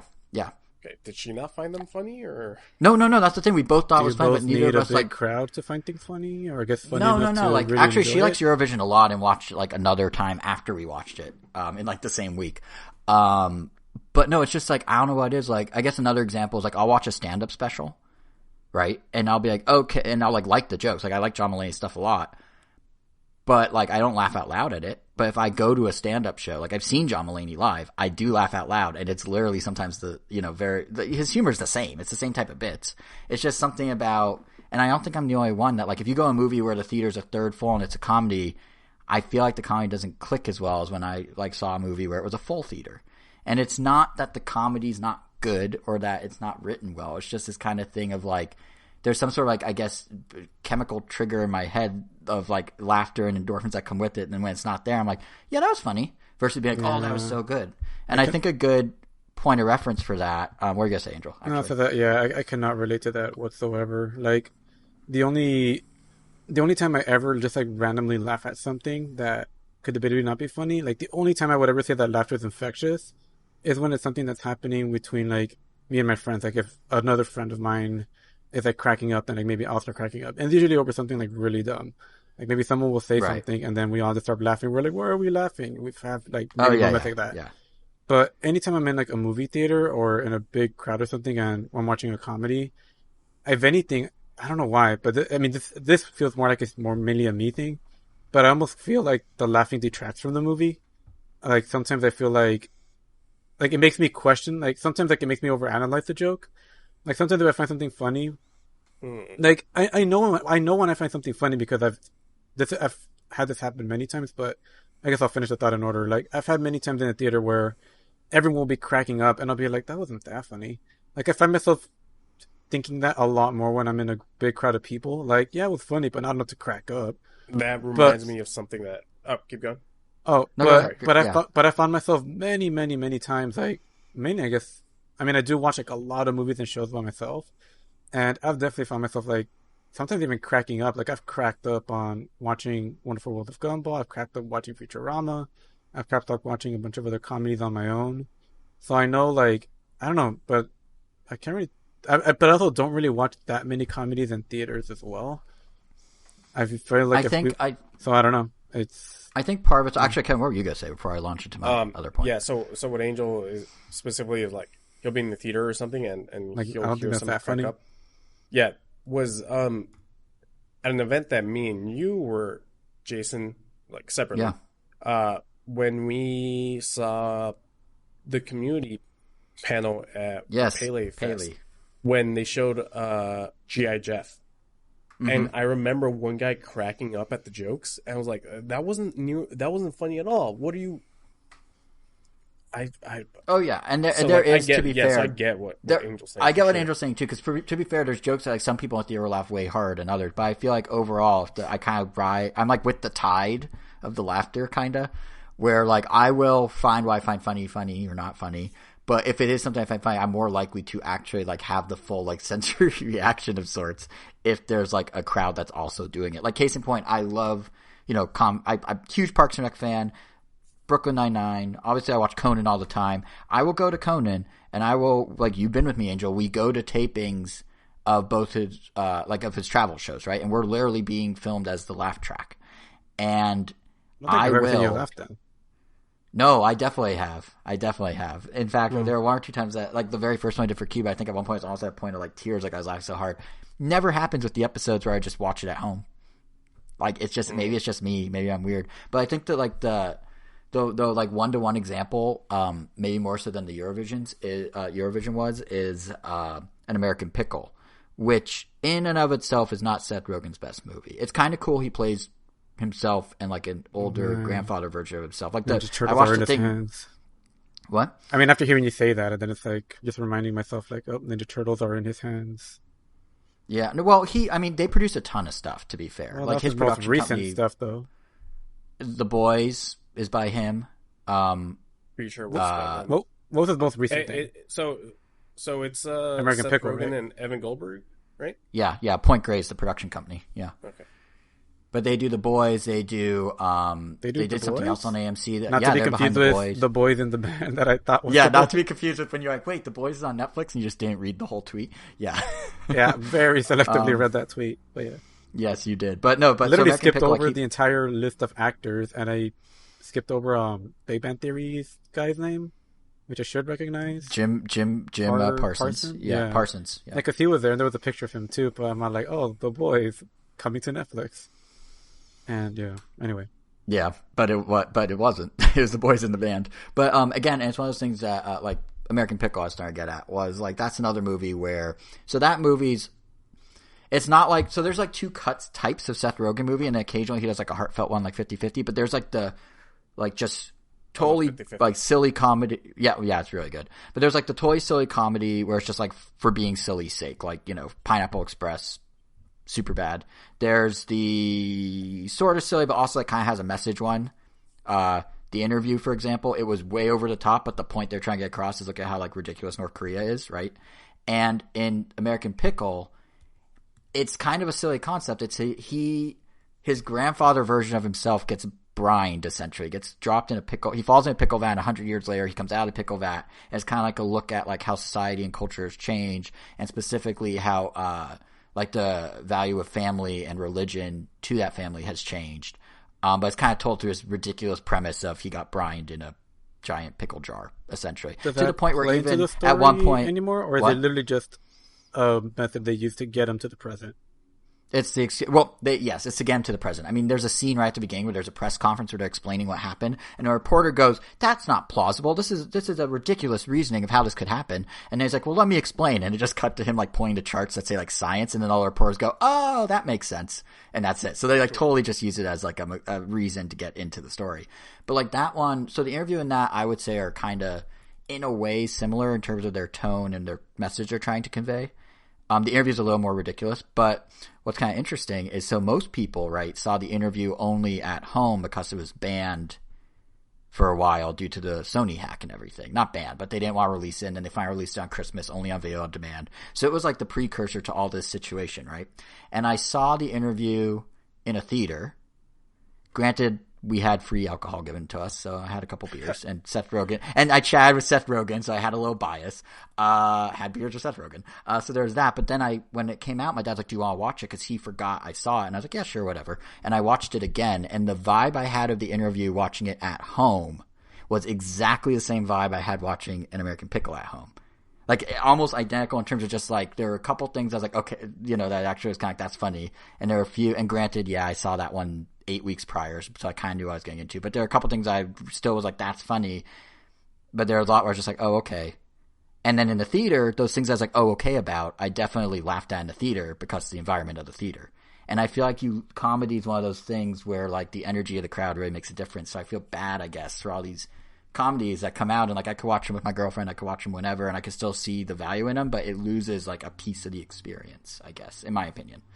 Having it kind of isolated. A lot of people must be feeling that way because I mean it's no coincidence that I may be oh, that's not that funny. But I mean, the whole auditorium is laughing. I mean, half of them may be strictly because everyone else was laughing, but I mean, there definitely is a reason, I guess, why I guess they're so successful in theaters. But Yeah, and it's like everyone's talking about, like Tenet and action movies and these big blockbuster things. I'm saying, like, I mean, comedies have kind of been wilting on the vine for a while. Like, if you think about the most successful comedies in theaters were ones that doubled as action movies: 21 and 22 Jump Street, Game Night, Horrible Bosses. They all had these like action sequences, like regular old comedies, the Talladega Nights and Anchormans and Zoolanders of the world, and even more evident by their sequels, like aren't really a thing anymore. Like they don't really work in movies. Like comedy as a genre has kind of moved on to other things. Like stuff like Spy is popular, and that's basically a spy movie but with a comedy overlay. So there's definitely been like a move away from that. So even if American Pickle and Eurovision came out in a theater, it still wouldn't have like the auditorium being full type of vibe. So it'd still be kind of detrimental to them, but at least there'd be the chance for that, which COVID kind of cut the head off the snake sort of. So yeah, so like I would still say like of the two, Eurovision's more of a like it feels more good, quote unquote. Like it's more of like a Will Ferrell movie in the traditional sense. American Pickle, it does some interesting social commentary stuff. There's even some stuff about like the influence of like cancel culture and politics and Twitter and everything in there. I won't say more than that. But so there's some interesting like points it makes. But like of the two, Eurovision's more like if you're looking for a Will Ferrell movie, it's a Will Ferrell movie. Seth Rogen, like American Pickle is more Seth Rogen trying something a little different. But it still does kind of have the sort of yin and yang of how the interview was like silly at times, but then also serious at times about what it was trying to portray. So anyway, that was my spiel. You guys were all descending into craziness, and I was just like, I wish I could laugh more. But I will say, I will say that my favorite movie of the year so far has been Sonic? a comedy. No, has been. I still haven't seen Sonic. wait, what? Yeah. Oh, you should watch it. It's pretty entertaining. Again, it's a comedy that has action in it. I mean, it's so good. I saw it twice in theaters. Was that why you saw it twice in theaters? Different groups. He saw it in 4D. I saw it. 4DX. I thought the first time with Jason and Victor on the weekend it came out, which was cool. We got chili dog, Sonic drink. Oh yeah, we got the Sonic Blue Cacao vodka thing that tasted like too much sugar. That's literally what its taste was. It was just too much sugar. And then I always wanted to watch it in 4D as well as with his other friend in Utah. Well, Yep, I picked. I'm pretty sure that I bought his ticket for that because I said that there's no way in hell that Sonic is going to get a 4DX showing, and sure enough, and there was a 4DX showing, and definitely $35 ticket. It's pretty cool, pretty awesome. I love 4DX. And the sequel's confirmed now, by the way. Yeah, 4DX. But, my favorite movie so far of the year has been Palm Springs on Hulu, another comedy. See, that one to me, like that's because it's kind of like. It's a comedy, but it's not like in the cloth of like I'm trying to be super silly, so you have to laugh at the thing. Like that one worked for me, even It's without funny a crowd. because it's Sandberg. Yeah, no, but it's not a typical Sandberg. Like he's not Kevin, right. Like he's not subdued. I was gonna say Reno 99. It's Brooklyn 99. Reno 99. Reno 99. Because it's definitely that'd be a great crossover. The Brooklyn 99 guys with a Reno 911. I mean, Reno 911 got rebooted on Quibi. It's not that absurd of a thought anymore. It's back. It could happen. On Quibi? Like the 10-minute episode? Yes. That Quibi. The one that's bombing hard. Yeah, that one. Well, I mean, at least they're trying something new. But yeah, I actually really like Palm Springs too. And I think that's one that like it wasn't relying on punchlines as much. And I think that's the difference. Is it's not trying to make a silly. I mean, it is silly at times for sure. But it's not trying to be like a punchline driven, look at the ridiculousness, laugh at how stupid some of this is type of movie like the others are. And I think that's where, to my point about like comedies are becoming more action movies, Palm Springs isn't per se, but like they're moving away from just like how the absurdist humor. The internet's replaced that sort of absurdist humor. Like that's so random type of mindset. You just go on Instagram or TikTok or Twitter or whatever to get those memes that have that. So comedies now have to be like a little more than that, which I think Palm Springs does achieve. Right. Yeah. Cool. Anyway, so that was my rant. I'll get off my soapbox now. Well, I guess I mean, speaking of, I guess movies that just kind of came out recently. I did check out Mulan yesterday. Oh, that's out already? Came out, yeah, yesterday, September 4th was the premiere access release day. So you paid 30? No, we we have someone else's account to thank for that. So someone paid 30 something. Yeah, someone for it. paid. Yeah, and But if you waited till December, you could have gotten it legitimately legally for free. well, I mean, technically, it's still legal. I mean, like they allowed it. I mean, because Fair. we created well, first we tried watching it off of like the default account, which is I guess the account of the person that actually owns it. But they had it set to Spanish, and we couldn't figure out how to set it to English no matter what. So we just created a second account in that account, because you could have multiple profiles. Oh yeah, we created another profile. And we thought like, oh, I wonder if we're going to have to buy it again. But luckily we didn't have to. It just worked. So I guess that's how Disney Plus handles that, which I think is interesting. Because technically these profiles don't have to be in the same household, or maybe they're expecting everyone to be. Maybe that's what everyone always assumes, or these platform holders expect you to do, which obviously no one does. But I think they turn a bit of a blind eye in the name of not angering the user base. Yeah, because I mean, it is nice for everyone to have their own profile, they have their own taste, but it is kind of ridiculous to enforce it any further than that. Yeah. Especially because, like, it is kind of a lot to ask for everybody to have every streaming service. I mean, I'm sure, like, they provided them Netflix, they provide Disney Plus. I provide Crunchyroll for some people, they provide other stuff. So, it's a nice little exchange we got going. Nice little barter that we got. Yeah. Yeah. But, the point is, Mulan wasn't a movie I was ever expecting on watching, because I don't really plan on watching any of the live action movies. They just kind of happen to happen. But this is also why we do our movie night, specifically for situations like this, so that we're forced to watch movies we normally wouldn't plan on watching. Because you never know, sometimes you could be surprised. I would never have thought about watching The Big Short if it wasn't the movie that my brother-in-law picked for his turn to pick on movie night. And my sister being like, I mean, we're all love Disney here, but she just like unabashedly like will consume everything Disney no matter what it is. She wanted to watch this movie. I had my animation bias stuff, so I was like, I'm just gonna skip it. But we ended up watching it, and while I can't say whether the movie is good or bad, I mean, I can at least say, I guess, whether like I enjoyed it, and I would say sort of. Like, I don't know why that's so funny. I can't say it's good or bad, but I can tell you I sort of enjoyed it when it was put in front of my eyes. It's one of those movies that's like, I don't know, I kind of found it boring, but I'll get to more of that. Like, I don't know, like these remakes are just weird. Like I've seen, counting this one, 3 of them in total. I saw Jungle Book because I was on an airplane and it was the only movie that I was willing to watch from the options. I don't remember what else I watched, but I mean, I was pleasantly surprised. I actually enjoyed that one. The original one was very short, and this one added, I felt like, some needed exposition or just like some extra plot that I felt rounded out everything. It was more than just the bare necessities. But the other movie that... done. Oh, Beautiful. And that was episode 9 of the Quarantine Chronicles podcast. You can follow us on Stitcher, Google Podcasts. We're YouTube.com. Something. We're YouTube.com. We have Nintendo.com on YouTube. I mean, Bill Murray. Anyway, Angel, continue. We're now in overtime. Continue. I mean, Bill Murray did a good bear, Baloo. But I should have just stopped at the last one. But either way, stop at perfection. Oh, I mean, I wasn't trying to make a pun. I liked his portrayal of Baloo. Oh, I thought you made a bear pun. I totally misheard you. No, yeah, Bill Murray, like, he played a good Baloo. I think I just said did a good Baloo.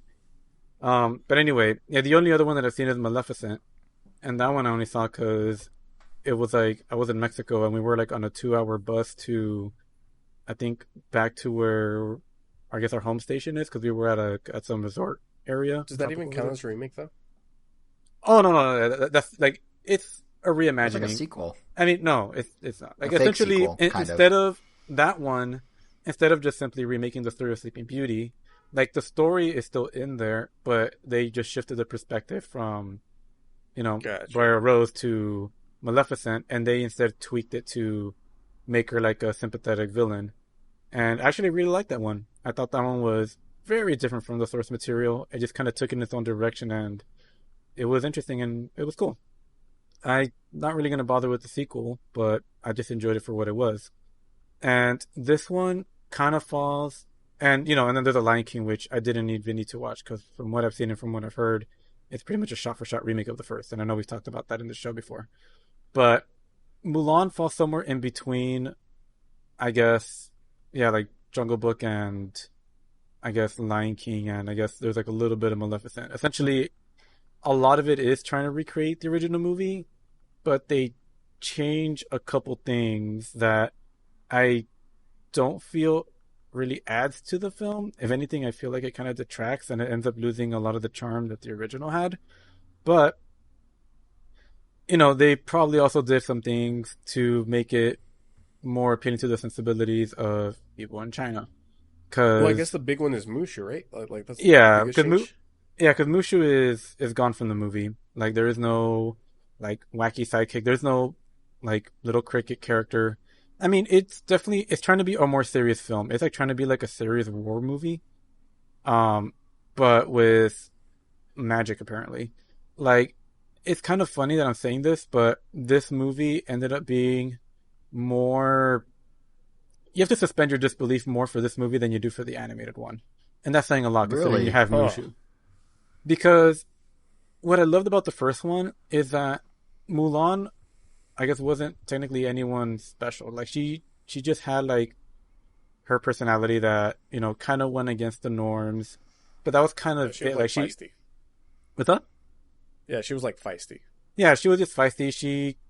But she wasn't like anyone really special. She was just kind of like her own person that just didn't kind of fit in, and she wasn't like naturally talented. She wasn't a naturally skilled like warrior or anything. Like she had to go through the training. She was terrible like everyone else and got better. And she kind of had to like use her wits on the battlefield and when she learned to overcome those obstacles. In this movie, they hammer home like the whole fact that she is gifted in the chi, and they make it sound like oh yeah, everyone has chi, but hers is special. She has to hide it because apparently she is like a crouching tiger, hidden dragon master since she was like a 10-year-old. Like they show her like doing crazy acrobatics, like chasing a chicken around a town, like climbing up to the roof of like this crazy building that everyone lives in, and then like slipping and falling, but then doing other crazy acrobatics to not fall and then like landing on like a like superhero pose at the bottom, or I guess more like a ninja or kung fu style pose. And yeah, so essentially she's like a very good. I mean, this movie felt like a superhero movie where Mulan was like her ability was super fighting skills, but everyone wanted her to fight, like to hide them. Like it was always like even like in that scene where I don't know if you guys, I'm pretty sure you've seen Mulan, Kevin, right? You've seen Mulan? Yeah. Have you I've seen it Mulan? too. Hey, yes. I never know younger, what to yeah. assume with you. I mean, maybe now. That's safe. That's a safe assumption to not assume. Like there's a scene where she's with the matchmaker, and because of the cricket, I guess she kind of ends up like doing a bunch of things that ends up like causing a ruckus, and she ends up like failing it. But in this one, That scene, such a knee slapper. You remember when the cricket gets in like her cup of tea? Oh man, basically, yeah. So like Well, this that was a one, good movie. so instead of doing that, a spider like randomly like lands on the table that no one sees except for her and her sister, because she has a sister in this movie. It's just there, like she's in the movie. And she covers the tea with, I mean, she covers the spider with the tea, and the matchmakers are like, the tea goes in the center of the table, and Mulan's are like, well, I think it should go here. It's like, why not tell her that there's a spider there? And she's like, oh, you have to lift it up. So she lifts it up, and sure enough, like the spider moves, and then they knock the table over, and all of a sudden, like, and then everything is in slow mo because the tea is gonna fall on the floor and all the cups, and she like picks them all up, like one with her foot, one with like each arm, and one with her head, like busting a Tobey Maguire catching Lois Lane, Mary Jane Watson in the cafeteria scene from that one first movie. Right. And she catches them all. Spider-Man? You mean from the movie Spider-Man? Yeah, that one movie. a arachno person, but yeah. So Seabiscuit, That's from Seabiscuit. yeah. So she catches everything, and they're all like, oh, like that's disgraceful. And then she sneezes and then drops everything because like, oh, you have to hide that chi. You have to forbid yourself from, I guess, doing crazy martial arts, because I guess that's what is going to label her a witch. And speaking of which, there's like an actual witch in this movie that literally fights like a Marvel villain. Like she'll like fly into the battlefield as a hawk, transform into a woman, use like crazy. Her dress is like kind of acts as like crazy tendrils that grab people. She has like claws that just swipe and kill people willy nilly. And I mean, she I guess is supposed to be like what Mulan could be, because I don't know. They keep implying that these chi powers, like I guess if she learns to control them, could be, I guess, like straight up superhero mode. But I guess when the witch's case, she's like, oh yeah, I wasn't accepted, and you know, this is what happens. Like now she's pretty much forced to fight for the bad guys, even though I guess she kind of doesn't want to. But yeah, I felt like that was just kind of on the nose, and like every other second they're always telling her like, learn your place. Like this is, yeah, you have to be the wife. I don't know, like it didn't feel this heavy-handed in the original. Like it just kind of felt like she was, you know, fighting for her father because she felt that was just like the right thing to do. And while that is also true here, it just didn't feel as, I guess, character driven. It felt more plot driven. Like a lot of things felt like they were happening because the plot demanded it to happen, instead of like, this is just what naturally happens next. And I mean, yeah, sure, the weather, there's literally no music in it whatsoever. I mean, no singing, which, you know, they're all going for a more serious take, so that makes sense. But they do have like the musical accompaniments. Like you do hear a when will my reflection show musical, like just the musical notes, or that part. Wow, I'm thinking on what that's even called. You just hear you hear you hear the instrumentals of that, and you're like, oh, it's that one song. I don't know if they ever do a "I'll Make a Man Out of You" instrumental, but you know, maybe that song won't age as well. But either way, I mean, they are going for like the same story, but like the same thing here. Like it's also less dramatic. Like I feel like the cartoon one was also more intense, because you know, like yeah, Mushu and the cricket are very cartoony and slapsticky, but overall, like everyone's human. Like there is no mystical force. Like there's always a greater sense of, like, the stakes felt higher. And in this one, like, yeah, Mulan has like superhuman abilities, so you know, she jumps into the air, like does like a few like wall jumps, and then like kicks an arrow like into like the chest of like the bad guy. Like it's, I don't know, it feels like I'm watching like if Marvel made like Marvel presents Mulan or something. And yeah, I felt that was just kind of weird. And I mean, instead of Mushu, I guess you have like this phoenix, like a CG phoenix that's, you know, very clearly a CG phoenix. It never talks. CG Phoenix. Yeah, like it never talks. I mean, it's pretty looking. It doesn't look realistic, but it's pretty looking. But yeah, it's just kind of flying around, and it just kind of guides her to where she needs to go. And the symbolism with the phoenix and her is also very heavy-handed. Like, there's always been a point where like it kind of flies behind her in slow-mo, and then there's like giant wings behind her, and it's like, oh, she is the phoenix. But yeah, it didn't have the same impact. And you know what? If I had never seen the original movie, maybe I would have enjoyed it a little more. But I think for me and many people that have seen the original that maybe even grew up with them, I mean, I don't know. Did you watch it recently, Jason, with your girlfriend, or did you actually watch it growing up? It's coming up on our list as we go through the the Disney stuff. We just did Pocahontas the other day. But so did you? But you did watch it when you were little, I'm guessing. Yes. Maybe? Yeah, I saw it when I was a kid. Yeah. Huh. Yeah. So like, I am curious, like, what someone that hadn't seen the movie would think about it. But we are thinking of watching it this weekend. So. But it is really hard for me, and I know it was for my sister because she definitely did not enjoy it. She was the most excited. I think she was harder on it than I was, just because of those comparisons. Like the emotion, like even we all kind of read that stuff, like the delivery of a lot of these lines and the subtlety that sometimes the animation had, or that the character's expressions, or even just the dialogue, like the way like the dad would tell Mulan that he loves her and stuff in the live action movie was very straightforward and very, I don't know, it was just very direct. It didn't feel, I mean, it was just direct and just direct. But in the animated film, like I was actually rewatching some scenes earlier because I was kind of trying to just recall the film. And besides, you know, nostalgia is obviously a huge factor in it. But there was like a scene where like the dad, in the same scene where he's being very direct to Mulan, in the animated version, he's not even talking to her like directly. He sees that she's like depressed, and and he just starts like describing like the sakura blossoms, and he talks about like this one flower that hasn't bloomed yet, and like you get what he's talking about, and then she gets what he's talking about, and it's like it just felt more heartwarming than just being told straight up like, yeah, this isn't your place. You need to learn to do it this way, but I still love you. So, Right. yeah, I don't know.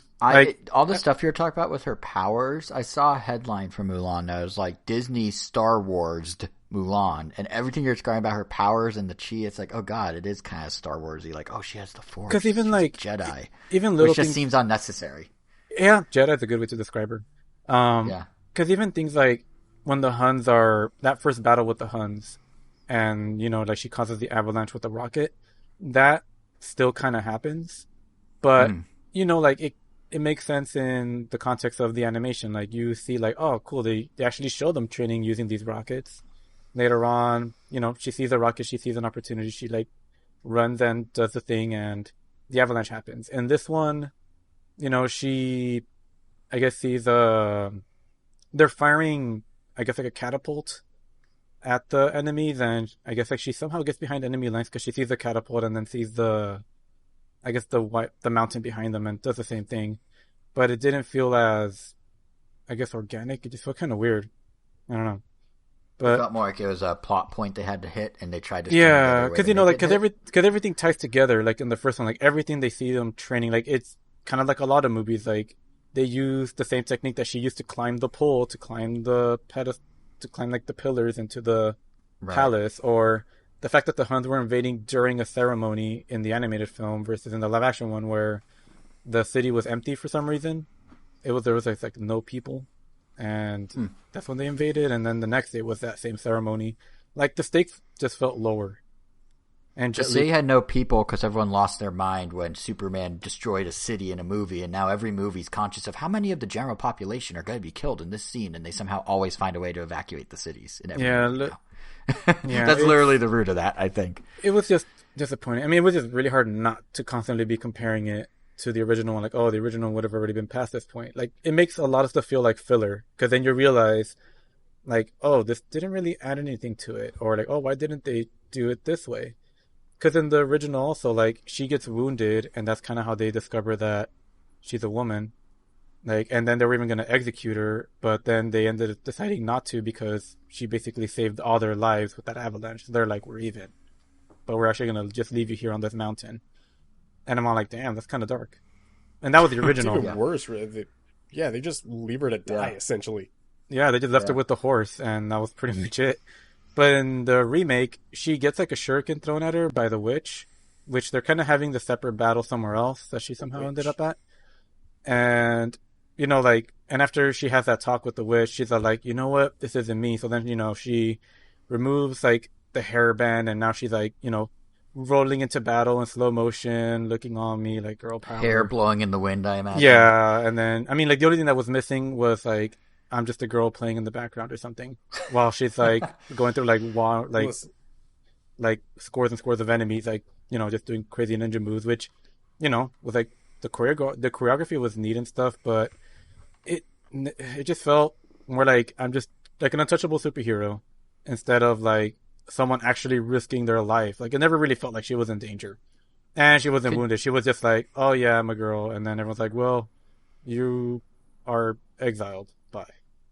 And yeah, but I don't know. I mean, could you imagine though if literally the only song with lyrics in the movie was "No Doubt's I'm Just a Girl" from like 2000? You guys just randomly playing. Saw what's called Captain Marvel, right? I have not. Yeah. You guys have not? I have. Because they do exactly that. They do, yeah. But it fits the vibe of Captain Marvel. As eye-rolly as it was, it fit the vibe. It was set in the 90s. Yeah. No, because that makes sense in that movie. But it's funny that he evoked it here, yeah. Yeah, like I'm not saying like it doesn't have to be like pro girl. I mean, obviously, like, I mean, I love the first movie. I love the message. Against No Doubt's I'm Just a Girl. Oh, that's just it's a catchy song. It's a good song. But, and I mean, I am very much open to reinterpretations and remakes. I mean, I my favorite franchise is Ninja Turtles, and every 5 years they go through a complete overhaul of what they look like. And things are different sometimes. Sometimes April is an adult news reporter. Sometimes she's a teenager with alien powers. Sometimes she is a scientist. Megan Fox. Oh yeah, sometimes she's Megan Fox, and yeah, she does her thing. Or the turtles are like giant monsters, or like they're giants, or they're little, or Shredder's an alien, or it changes every time. I am open to change. It doesn't all have to work, and I appreciate that they try it, but I don't know. This one felt like they couldn't decide whether they wanted to make it completely different or make it a shot for shot. So it almost felt like they just changed things haphazardly just to make it not quite like the first one. But everything was just kind of superficial changes that, if anything, I felt hurt it. But the way you're describing it sounds like Disney's like, we got to go forward with our remake plan. These make us a ton of money. But so much of the blowback from Lion King and similar movies like that was we're doing it shot for shot and it loses something. So what if we don't do it shot for shot so people can't say it's losing anything the thing by is, comparison? Like, I mean, Lion and let's King, try and be like creative, but without actually having a vision. But I mean, Lion King was like shot for shot. I mean, like, yeah, that makes me want to watch it less, but I can still at least respect the fact that they committed to it. And I mean, isn't that like the highest grossing animated film of all time? It's either that or Frozen 2. They call it live action. They call it live action. No, I know, yes, but I think it is. yeah. But No, I think it does hold that distinction. So like, they either have to commit to it or just try something different. Because I mean, all these videos, all these movies, they still hold up. They still look great, and they're still available on Disney Plus. So I feel like they definitely should just take a different direction. Kind of like how what the Pinocchio remake is shaping up to be. I mean, Guillermo del Toro is behind it, and Pinocchio looks creepy as hell. So, yeah. Wait, what? There's a Pinocchio remake by Guillermo del Toro? Yeah, by Disney. And there's there's some screenshots floating around of. I'm looking this up. Yeah, I mean, of all the people, I knew that was a thing, but I didn't know that there was actually pictures of Pinocchio out there. Like real ones or like fan renders? No. It's like a picture of, I think, like Guillermo del Toro with the Pinocchio figure. I think like the figure's like we're facing the back of it, but it's already like, knowing Guillermo del Toro, it's a lot of it's going to be kind of unsettling. And even the Pinocchio model that they showed is like not even how you would expect it to look. It's kind of like not cutesy looking from what little we can see. But so the image going around seems to be the art that's inspiring the design specifically. And it's based on a book cover. His design, that's way more. It's like this little spiky haired circle block face thing. Yeah, that's interesting. It's if you want to look up the cover, it's the Grizz Grimly Pinocchio cover, I think, or the Carlo. There's like multiple names. Carlo Collodi. Like either of those. You said that this was Disney? It's not Disney. Oh, here we go. Oh, Pinocchio exceeds the copyright, so it can be whoever really. But yeah, I don't think. I know, but. Yeah. Oh, wait, this Pinocchio remake isn't by Disney? The one with Guillermo del Toro? No. That's so out of their wheelhouse to let him do that. But yeah, Angel, that's kind of what I was saying to your point. Like these remakes. Well, then I guess I take that back.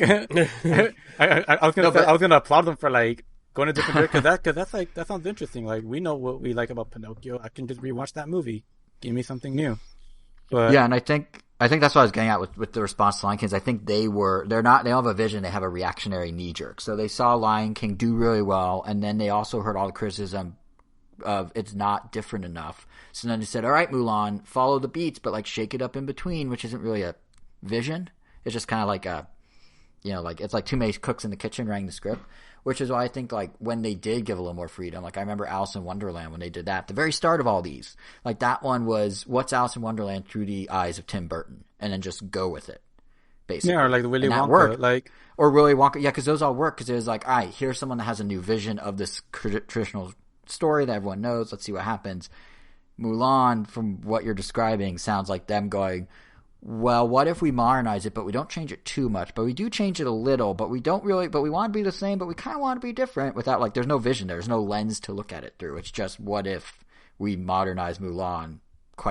Yeah, and I mean, I know, like, in Chinese culture, like, the dragon is definitely held up much, like, higher regard, that they probably did find the fact that we slapped Eddie Murphy on there kind of offensive. But, you know, it was funny. Wow.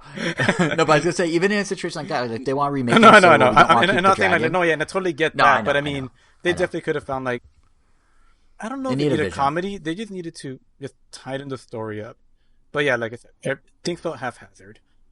Yeah, Not too Disney, bad. hopefully. Well, hopefully, I mean, they keep learning as they go with these. yeah, I mean, what and then, live like, the actions remake do? of, I don't know, They have announced. Meet the Robinsons or something becomes just Really? top notch. So There's not one. I'm kidding. Oh, So there I is was like, what? there is a Oh yeah, Pinocchio Little Mermaid. remake. Yeah, Little Mermaid. That already has There's like a its cast Pinocchio being remake picked. coming out from From Disney. Disney Yeah. as well. So there's two yeah. competing Pinocchios. With, This is a Bug's Life and Ants all over again. With Shark Robert Tale and Zemeckis Finding Nemo. as the director. Really? Oh God! So it's gonna be just like and Polar Tom Hanks Express. as Geppetto. And I was gonna Oh. say it's Christopher Lloyd Huh. Geppetto because I think Back to the So- Future when I think Robert Zemeckis. It's gonna be Polar Express. Or no, Polar Express was Steven Spielberg, wasn't it? Yeah, Never mind. But I guess it could be for some Woody. reason maybe that's why they But- picked him because he's already very familiar with toys coming to life. that must be the reason. Yeah. Nothing to do with his pedigree or anything. Nope, Just that he not at all. knows toys. I mean, that being said, I mean, if they keep it like this, I'm definitely more interested in the Guillermo del Toro version of Pinocchio than this one.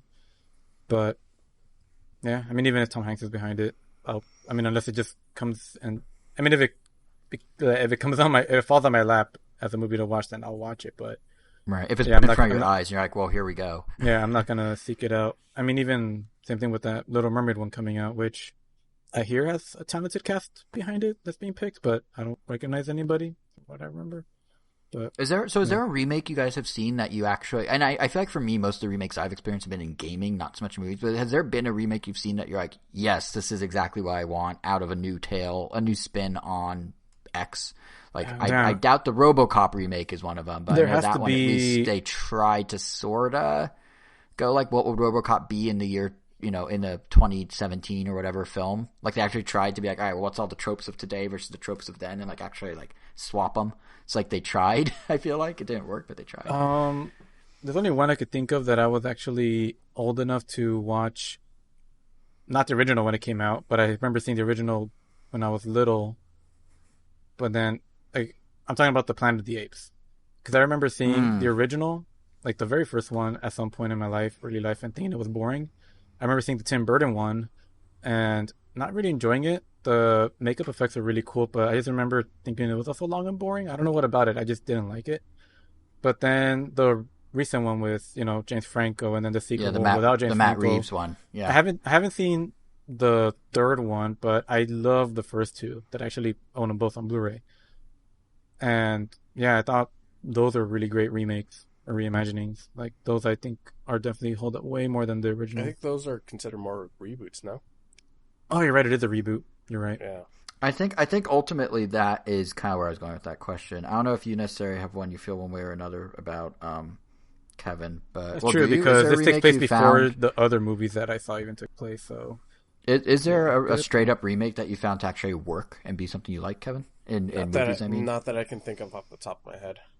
Yeah, I had trouble because Angel was saying to think about I think he was saying both just like a while ago. Like think about it, I could not. it's definitely more of a game I couldn't thing think for of sure. one. It's a game does it better. Like like all the positive reception to Tony Hawk this weekend. Like games can do it better. But I think what's interesting about movies is like you can't just tell the same story twice because that other movie is just as accessible. Like games, you could argue, well, you can change the visual fidelity, you can adapt it to work on a modern console so it can actually be played today. But like movies, like you can watch a movie the same way now as you could. I you mean, just put there it on are TV and it there plays. are some exceptions that I feel like sometimes like a movie does deserve like a remake or a more interpretation. Like going Yeah. back to The Thing, like I have seen like both versions because I saw one back in college. Like the original, like from the 1950s, that was like black and white, versus the one by John Carpenter. I Like guess the that- thing, yeah, if anything, Because that one is straight up a remake. Like it's the same plot, just done with modern technology, and that one like obviously had a huge benefit to it. I mean, doesn't take away from the first one, but I mean, obviously now the first one's more of like of a historical piece, if anything. Mm-hmm. But Because I was just thinking where I was going with that is like I think with movies, reboot is the better reboot or sequel. Like if they want to go back to that, do what like Blade Runner 2049 did. Like if they want to, do what Planet of the Apes did, do what Planet of the Apes did. But like to just like straight up be like, let's take the exact same story but mix it up just enough that like you kind of recognize it but you kind of don't, unless there's a clear vision. It's Yeah, I more guess that's often than basically not going to Disney. work. Yeah, and RoboCop. Like, because think about like even like Batman. How many like reboots of Batman have there been? Because that was my first gut feeling was, oh, I like all these different types of Batman that have happened. But but they're not all the same story. They're all exactly, and that's kind of thing is like movies are so accessible. That's kind of weird to just say here it is a second time. So Disney trying to mix it up with Mulan is commendable, except they didn't do it with a vision. It's kind of like, well, just at that point, just do like a reboot or a reinterpretation. I guess you could argue Mulan's supposed to be that, maybe, but they're certainly not marketing it like that. So I don't know. You know what? I two came to mind right now.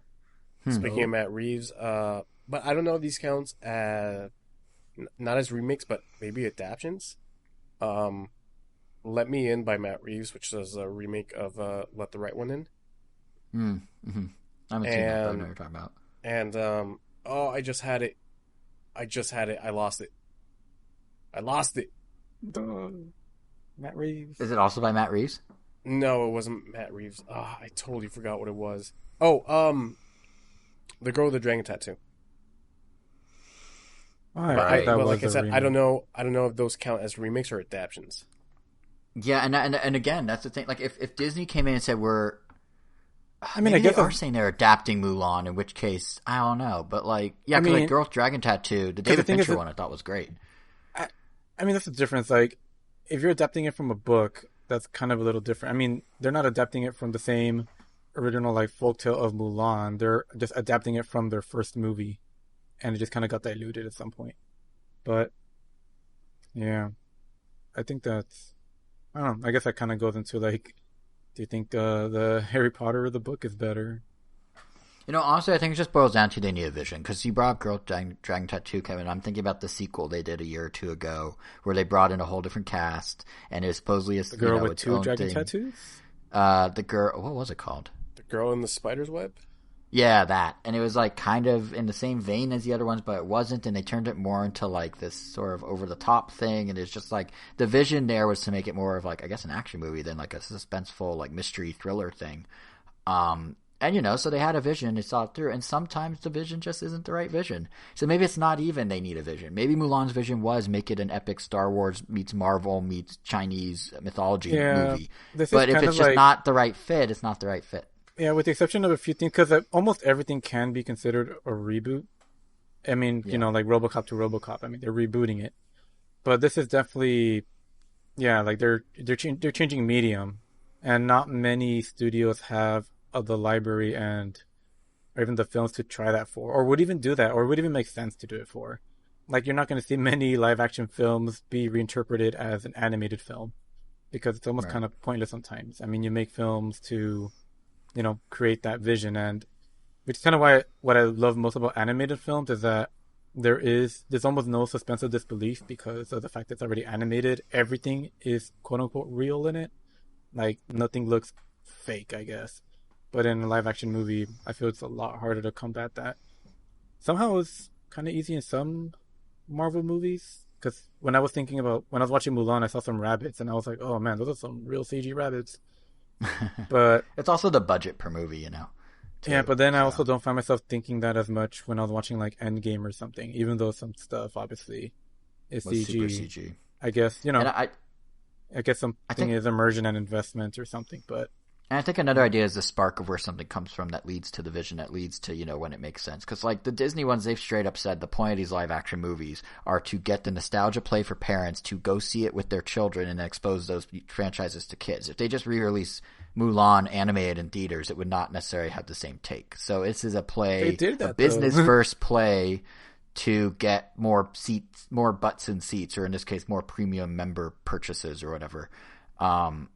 Versus someone going like, I have a way I want to tell this story differently or something and pitching it to Disney. It's Disney looking for someone to tell the story in a way that can make them more money. So it is already kind of a, you know, skewed view of the movie. Yeah. Definitely. But, yeah. Cool. Unless anybody has anything else to talk about, I think that wraps up this episode. And remember, before we started recording, we was like, oh, this will be a short episode. Nope. Just as long I told you guys. Every time we say it, we jinx it. I told you. Jinx is a bad word. It's not necessarily bad, but I told you every time. Right. Well, thanks for joining us, everybody. You could find us on Spotify, Apple Podcasts, Pandora, Google Podcasts, whatever. What else Apple. are we on? I'm missing one. We're on Apple Podcasts. Tuned in. I said Apple Podcast. Oh, you did? I didn't catch it. Wow, that's a series of noises. Yeah, you said I didn't even catch what you said. Pandora, Stitcher, Spotify, Stitcher, TuneIn. Are we on? Does iHeartRadio do podcasts? It does, and we're on there. So We're on iHeartRadio iHeartRadio. Festival. If you want to book us for your virtual fest in 2 weeks, we can sit in front of a fake camera, a fake stage, and talk. Are we on hours. Bandcamp? I don't think so. What about SoundCloud? We are not. Okay, well, yeah. Unless someone's uploading it in you'll secret. find this somewhere. You'll find it. We are where you are, mostly. Yeah, we're Red YouTube. Nintendo.com on YouTube. You can follow us individually on our Twitters. Jason is JSR7. Angel is Weiro, WEIRO I'm so bad. _. Never heard of that one before. I'm Kevin Gomi. We are Red Nintendo. And I think, timestamps, you can go back if you want to listen to something. You just go back. They'll be in the blog post. Aside from that, I think that'll be it. And Jason, take us out. I was not prepared for this.